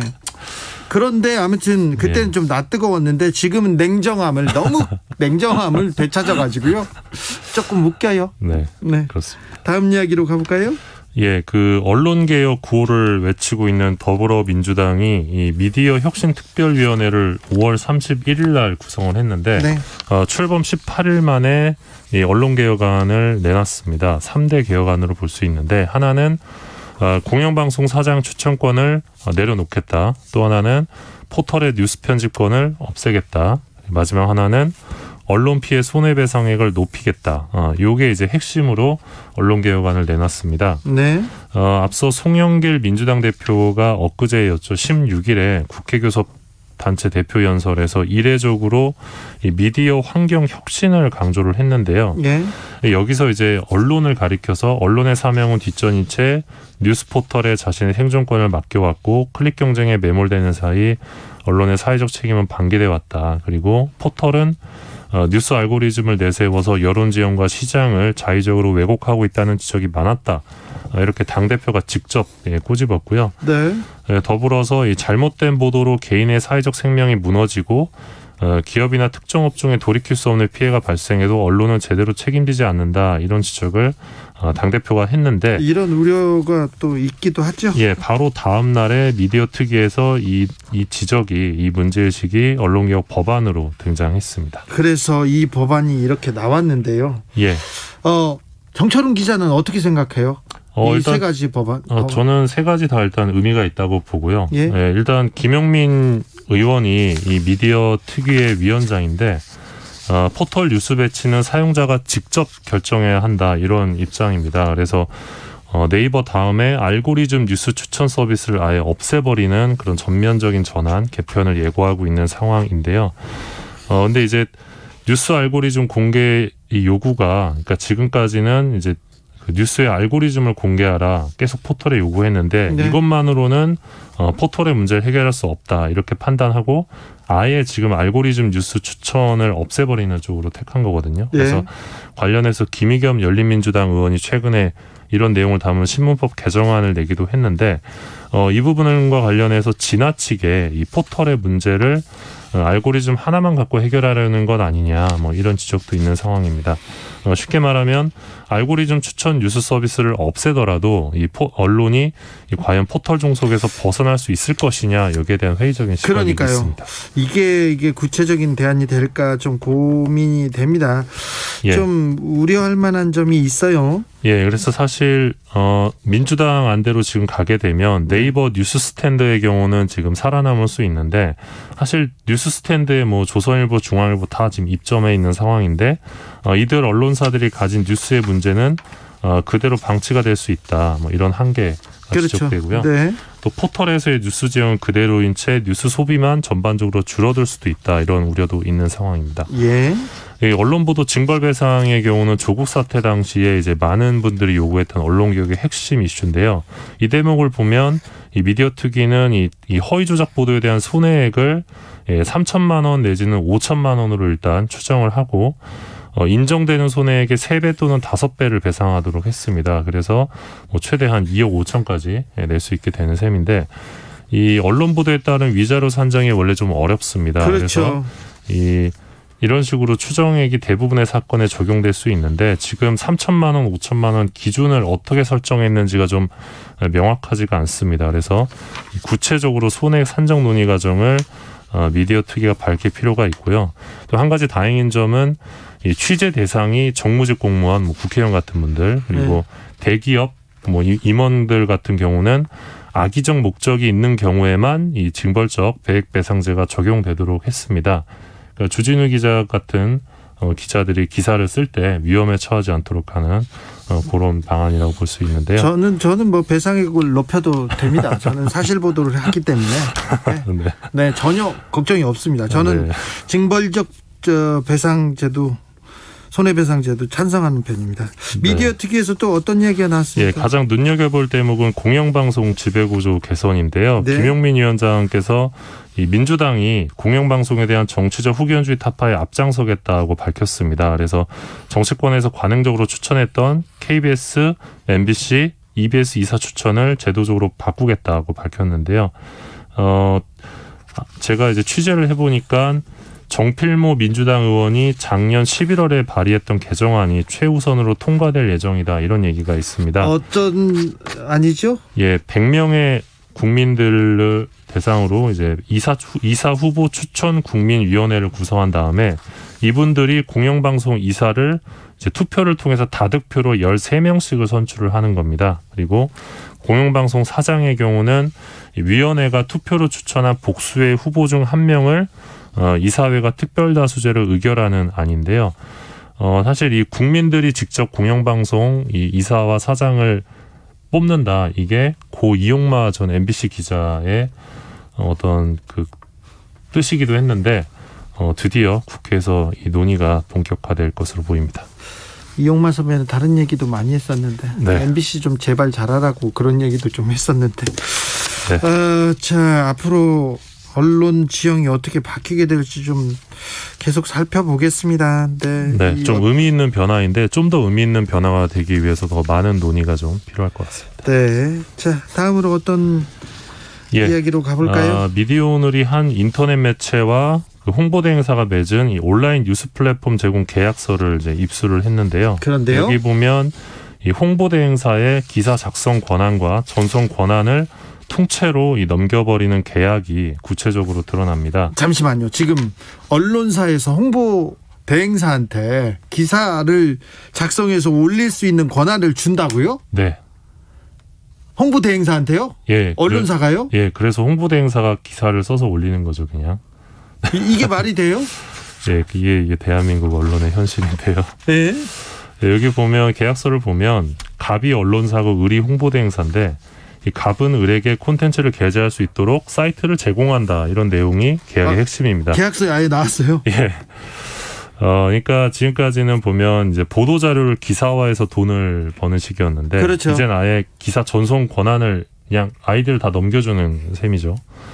그러니까 홍보 대행사에서 그냥 홍보 회사에서 그냥 기사를 써서 그냥 홍보 기사를 올리는 거예요, 그냥. 맞습니다. 그게 이제 기사로 등장하는 건데 계약서를 보면 이 홍보대행사는 계약 기간 동안 한 달에 770만 원을 언론사에 지급하고요. 계약 기간 동안 홍보대행사가 게재할 수 있는 기사 건수는 300건 미만이라고 합니다. 그리고 300건을 초과하면 건당 33,000원 추가로 지급하게 되는데요. 이런 계약은 사실 독자를 기만하는 심각한 문제라고 봐야 됩니다. 왜냐하면 기사에 대한 전혀 어떤 필터링이 없기 때문인데요. 그렇죠. 이런 행태에 대한 손해는 고스란히 소비자들이 볼 수밖에 없습니다. 네. 여당에서 종부세 그리고 양도세를 완화하는 당론을 채택했습니다. 지금 표결을 통해서 당론으로 여당에서 종부세, 양도세를 완화하는 법안을 채택했다고 합니다. 종부세 부과 기준은 9억에서 상위 2%로 이렇게 완화됐습니다. 네, 이어갈까요? 그래서 계약서를 보면 그러니까 언론사가 홍보대행사한테 그러니까 홍보대행사가 올린 기사가 분쟁 소지가 있으면 그러면요. 수정을 요구할 수 있다 이런 조항도 있다고 하는데요. 그러니까 이건 뭐냐면 세심하게 다 준비는 했네요. 그러니까 언론사랑 홍보대행사 간 관계가 완전 뒤바뀐 거예요. 네. 그러니까 언론사에서 홍보대행사에 이것 좀 고쳐주시면 안 될까요? 이렇게 요구를 해야 된다는 거예요. 이거요. 네. 어느 언론사가 이런 계약을 맺고 이렇게 했어요? 그것도 알려주세요. 그거는 좀. 네. 아무튼 이 언론사랑 저희도 통화를 했는데 네. 이번 계기를 통해 뭐 이렇게 통렬하게 반성하고 있다. 경제신문입니까? 아니 그냥 뭐 작은 인터넷 매체인데. 인터넷 신문 그렇겠죠. 네. 사실 이게 이 홍보대행사 것만 해도 한 달에 770만 원씩 들어오는 거잖아요. 그래요? 예. 그러니까 장사가 되겠다는 생각도 좀 들면서 예전에 네. 아는 경제지 기자가 유명한 경제지 기자가 갑자기 회사를 그만두고 인터넷 매체를 차리더라고요. 그래서 네. 왜 그러나 싶었는데 요번에 이런 계약서들을 보니까 왜 하는지 알겠다라는 생각도 좀 들었습니다. 네. 그런 사람들이 있습니다. 정치권에서도 좀 있고 경제지 기사들이 그렇게 해서 가서 만들어가지고 엄청 큰 언론사로 키운 적도 있어요. 그죠? 그래서 지금 이 대목은 포털 뉴스평가위원회에서 이제 잡으면 굉장히 심각한 사항이죠. 퇴출 사안에 해당된다고 보고요. 그리고 아마 이런 인터넷 매체가 한둘이 아닐 것 같습니다. 다 잡아내야죠. 네, 다음번에 이름도 부르자고요. 기자들의 수다 지금까지 미디어오늘 정철훈 기자 함께했습니다. 감사합니다. 고맙습니다. 우혜진님께서 여기는 이천입니다. 쿠팡 물류센터 소방관님께서 무사히 돌아오시길 기도합니다. 기도하고 있습니다. 무사히 돌아와 주십시오. 2202님께서는요. 경북 김천 떡볶이 푸드트럭입니다. 라디오 볼륨 올리고 고객님들과 함께 잘 듣고 있습니다. 주 기자님 오늘도 화이팅입니다. 네, 2202님도 화이팅입니다. 9193님 킬리만자로의 표범처럼 자녀 백신 찾으며 주진우 라이브 듣고 있어요. 저도 그렇게 했었는데 아까까지는요. 네, 교통정보센터 다녀오겠습니다. 이현 씨. 네, 확실히 금요일이라 퇴근길이 많이 어렵습니다. 서울 양양고속도로 서울 쪽으로는 사고 여파까지 크게 봤는데요. 지금도 서정 부근에서 화물차 사고 처리하고 있고요. 8km 구간이 밀립니다. 경부고속도로는 마치 주말 저녁처럼 긴 구간이 어렵습니다. 서울 쪽으로 남사부터 수원까지 정체가 21km 구간에서 이어지고 있고요.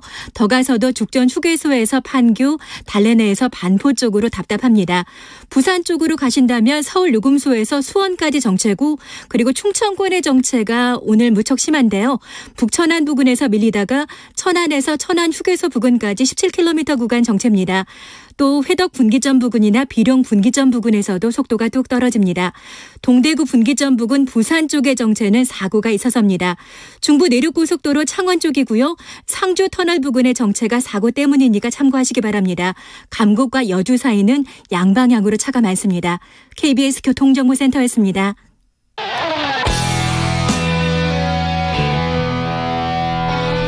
스치기만 해도 똑똑해진다. 드라이브 스루 시사 주진우 라이브.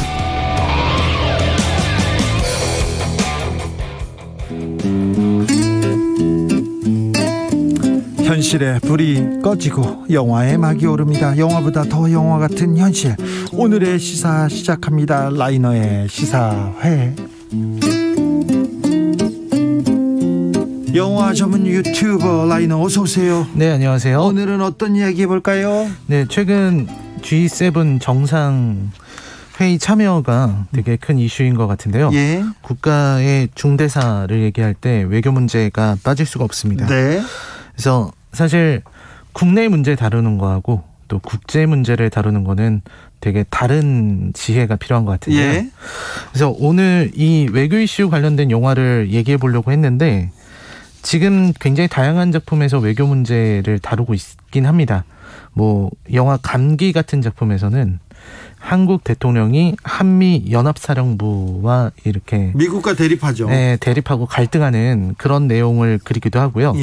또 강철비 2 정상회담 같은 영화에서는 이제 미국 대통령과 우리나라 대통령과 또 북한의 지도자 이렇게 3인이 같은 곳에 갇힌다는 그런 이야기로 외교 문제를 또 다루고 있습니다. 정우성이 대통령이었죠? 네, 그렇습니다. 네. 굉장히 잘생긴 대통령이 아닐 수 없는데요. 그러니까 고민이 컸다고. 자기는 연기를 하면서 많은 대통령이나 정치 지도자들이 이렇게 고민해야 되는구나 이런 생각에 고민이 컸더라고요. 네, 역대 가장 잘생긴 배우의 대통령 연기가 아니었나 싶은데요. 장동건도 했어요. 네, 그렇습니다.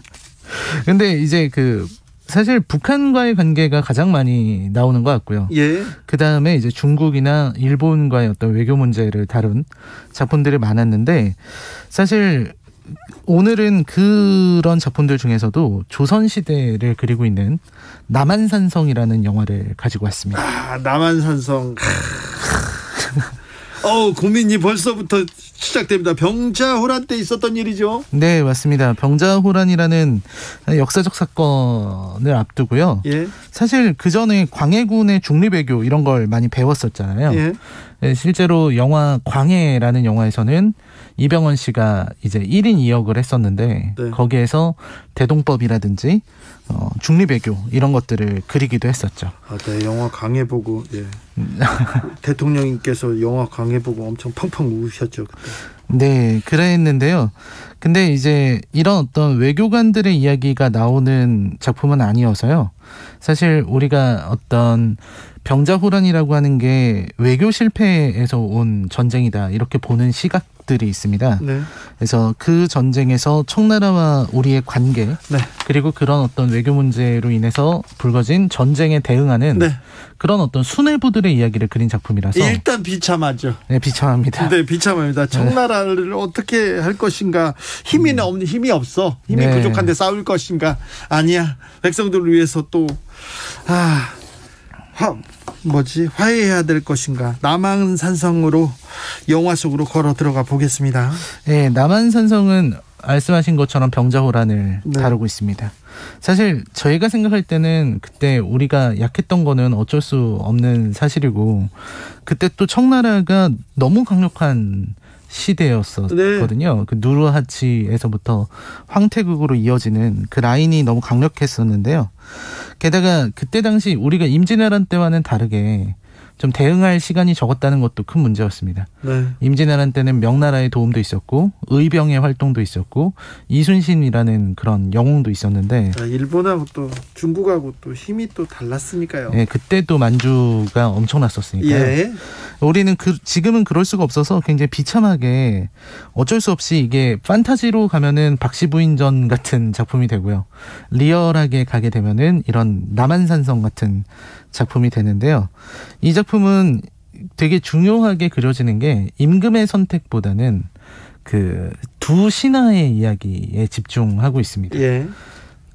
그 뭐라고 할까요? 인조라는 임금의 입장에서는 지금 여기서 내가 살 수 있는 길은 무엇인가를 네. 고민하는 입장이었고요. 또 그거에 대응하는 이 주인공 최명길. 이 최명길은 이병헌 씨가 연기를 했고 예. 실제로 이분은 서인이죠. 네. 서인이고 또 굉장한 권신이고 그랬었는데 조선시대 때는 뭐 이항복의 제자다 이렇게 알려져 있기도 한데요. 아무튼 신하 최명길은 싸우지 말자. 네. 네. 사실 이분은 이 역사가 스포일러이기 때문에 예. 사실 이분 말이 다 맞는 거죠. 예. 우리는 그렇게 알고 있는데요. 아무튼 영화에서 최명길은 굉장한 현실주의자. 네. 우리가 좀 굴욕적이거나 혹은 우리가 탐탁치 않더라도 백성들을 살리기 위해서는 나아가서 항복해야 한다. 네. 라고 말하는 현실주의자라고 할 수 있는 게 명길인 것 같고요. 예. 그다음에 그 반대에 있는 인물이 김상헌이라는 인물인데요. 이 영화에서 가장 공들여서 묘사한 게 김상헌이라는 인물입니다. 김윤석 씨였죠? 네, 김윤석 씨가 연기를 했는데요. 왜냐면 그동안에 이제 뭐 드라마라든지 네. 영화 이런 창작물에서 이 척화신들 이야기가 나오면요. 네. 굉장히 왜곡되게 그리기 마련입니다. 예. 그러니까 아주 못된 사람들, 네. 아주 이런 탁상 공론만 늘어놓고 현실은 전혀 모르고 그러면서 이제 뒷짐지고 젠체하는 그런 현실 감각 없는 나으리들로만 그려졌었는데 네. 영화에서는 이 김상헌이라고 하는 당시 이제 척화신들의 수장격인 이 사람의 심정과 이 사람의 행동을 되게 자세하게 묘사하고 있어요. 네. 처음 영화가 시작할 때 그 한 노인을 나루터의 노인을 죽이는 걸로 시작을 합니다. 예. 그때 김상헌이 처음에는 같이 가자고 했어요. 노인 같이 가시자고. 예.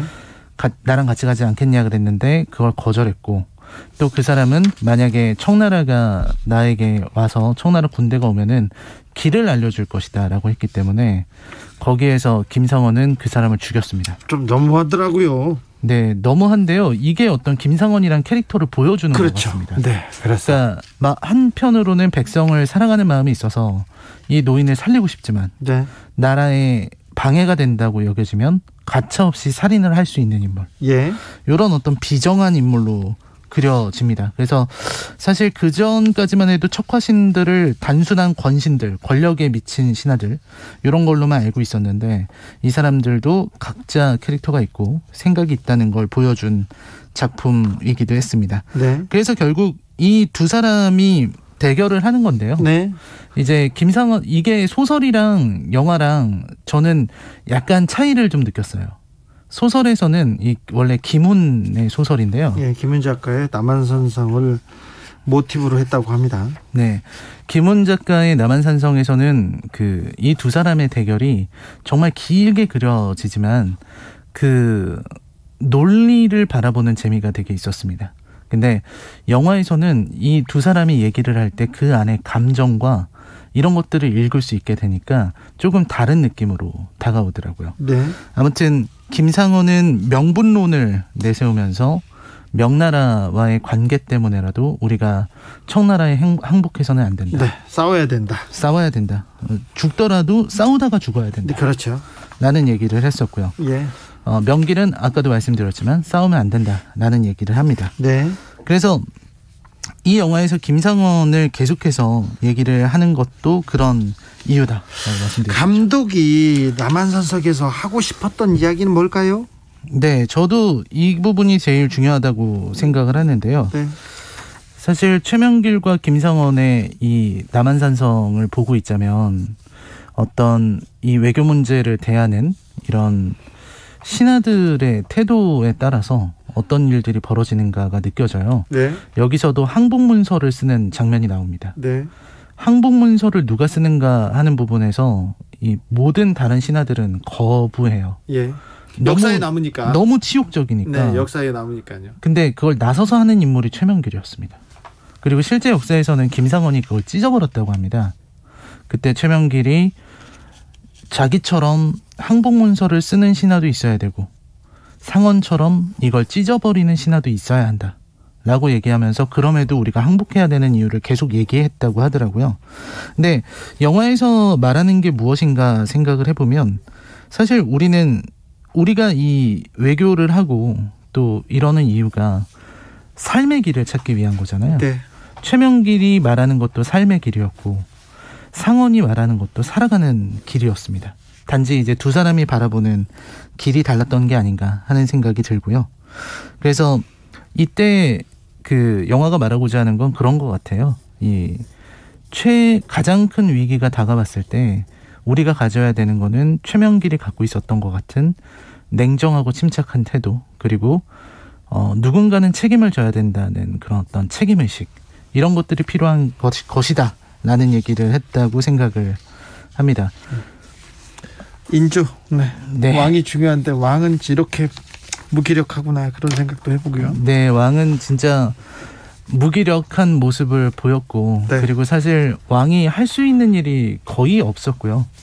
이때 당시에 인조가 뭔가 해보겠다고 나섰다면은 오히려 더 큰 문제이지 않았을까 싶을 네. 정도로 어쩔 수 없이 최명길인가 김상원인가 둘 사이에서 이렇게 좀 좌고우면할 수밖에 없지 않았나 하는 생각이 듭니다. 아무튼 굴욕적인 우리 역사의 한 페이지를 영화로 잘 담았습니다. 매우 고민할 지점이 많은 그런 영화였어요. 그죠? 네, 그렇죠. 고민할 점도 많고요. 굉장히 아름다운 작품이고 웰메이드 사극으로 알려져 있는데 네. 아쉽게도 흥행을 크게 성공하지 못했습니다. 네. 손익분기를 못 넘었는데요.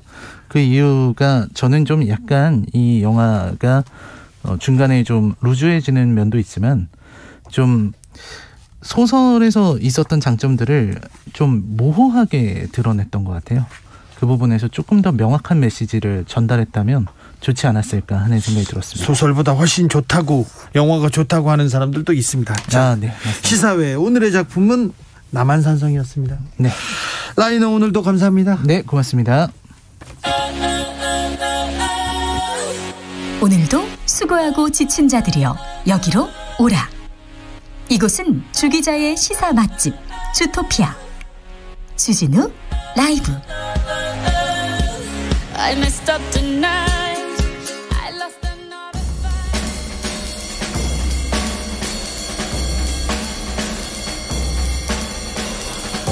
느낌 가는 대로 그냥 고른 뉴스 여의도 주필. 바이든 존슨 동시에 문 가리켰다. 일본에서 난리난 또 한 장의 사진. 중앙일보 기사입니다. 문재인 대통령이 G7 확대의 보건 세션에 참석했는데요. 그때 사진이 한 장 있어요. 존슨 총리와 바이든 대통령이 동시에 손가락으로 문재인 대통령을 가리키는 장면입니다. 사진 속 문재인 대통령은 환하게 웃고 있습니다. 그런데 일본에서 이 사진이 화제가 됐어요. 일본에서 한 트위터 사용자가 이게 무슨 상황인가 했더니 보리스 총리가 방역 넘버원은 이 사람의 나라다 하자 바이든 대통령이 동시에 문재인 대통령을 가리키는 장면이라고 설명했다고 합니다. 박수현 청와대 수석에 의하면요, 바이든 대통령은 한미 회담 때도 최상이었는데 문 대통령이 오셨으니 G7도 잘 될 것 같다 이렇게 말하니까 존슨 총리가 그렇다, 한국은 단연 세계 최고의 방역 모범국이었다, 방역 1등이다 라고 답했다고 합니다. 코로나와 관련해서 가장 정부의 비판적인 시각을 가지고 있는 중앙일보가 이렇게 보도했습니다.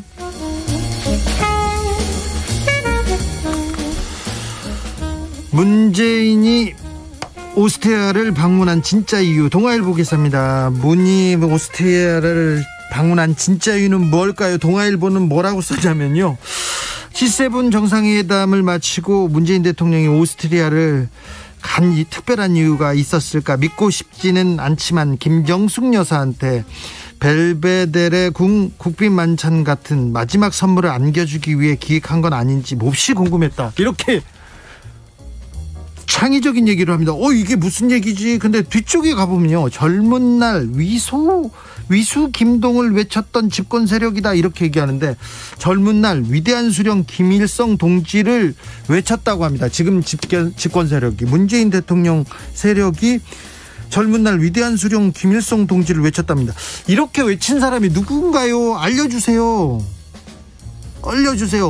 김순덕 대기자 이렇게 또 떴습니다. 내년 대선에서 진다 해도 순수히 정권을 내놓기 쉽지 않을 것이라고 걱정을 했다. 이게 또 무슨 근거인지 데려와 봐 주세요. 이거 문재인 빨갱이 이렇게 그냥 뭐 댓글을 다는 게 아니라 이렇게 기사를 쓸 수 있다니 참 놀랍습니다.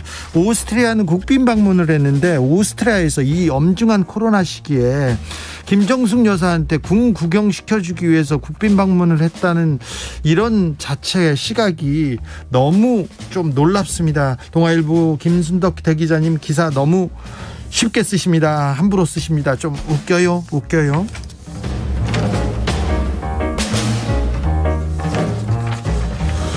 우리 동네 냉장고엔 따뜻한 마음도 보관돼요. 경향신문 기사입니다. 경기 수원시에요. 음식을 넣어놓는 사람도 그리고 가져가는 사람도 제한 없이 누구나 이용 가능한 공유 냉장고가 있습니다. 이렇게 따뜻한 냉장고가 있습니다. 주변에 어려운 사람들을 돕겠다고 지역 주민들의 마음을 담았다고 합니다. 이 공유 냉장고는요, 음식을 거기다 이렇게 놓으면요, 주로 11시, 오후 3시, 그러니까 점심 식사 전, 저녁 식사 전에 이렇게 음식을 갖다 놓으면 동네에 홀로 사시는 어르신들이 주로 반찬을 가져간다고 합니다. 현재 수원시에서는 공유냉장고가 25곳 설치되어 있는데 2018년 1월에 권선구에서 1호점이 생겼습니다. 그런데 저소득층, 노인, 다문화 가구 밀집 지역에 이 냉장고를 설치했는데 운영은요, 먹거리 공급부터 관리까지 모두 다 순수한 자원봉사자들로 이루어졌다고 합니다. 식당 주인, 사회복지사, 교사, 커피숍 주인들이 이 냉장고를 이렇게 관리하고 있다고 합니다. 공유 냉장고는 서울로도 그리고 대전으로도 퍼져서 운영되고 있는데요, 인천 동구청도 5곳 공유 냉장고 설치하고 있다고 합니다. 이렇게 따뜻한 냉장고가 전국으로 이렇게 퍼져서 따뜻한 마음을 이렇게 퍼뜨렸으면 합니다. 코로나 때문에 참 삭막하다고 하는 사람도 많고요. 미국에선 총기 사고도 많고요. 하지만 근데 우리는 이렇게 따뜻한 것 같아요. 우리 국민들은 이렇게 따뜻해서 코로나도 잘 견디고 지나가지 않나. 코로나 방역에서도 성공적으로 지금 지나가지 않나 이런 생각도 해봅니다. 양희은의 나영인의 냉장고 들으면서 오늘 주진우 라이브 마무리하겠습니다. 저는 내일 오후 5시 5분 주진우 라이브 스페셜로 돌아옵니다. 좋은 주말, 행복한 주말 되세요. 지금까지 주진우였습니다. 허전해서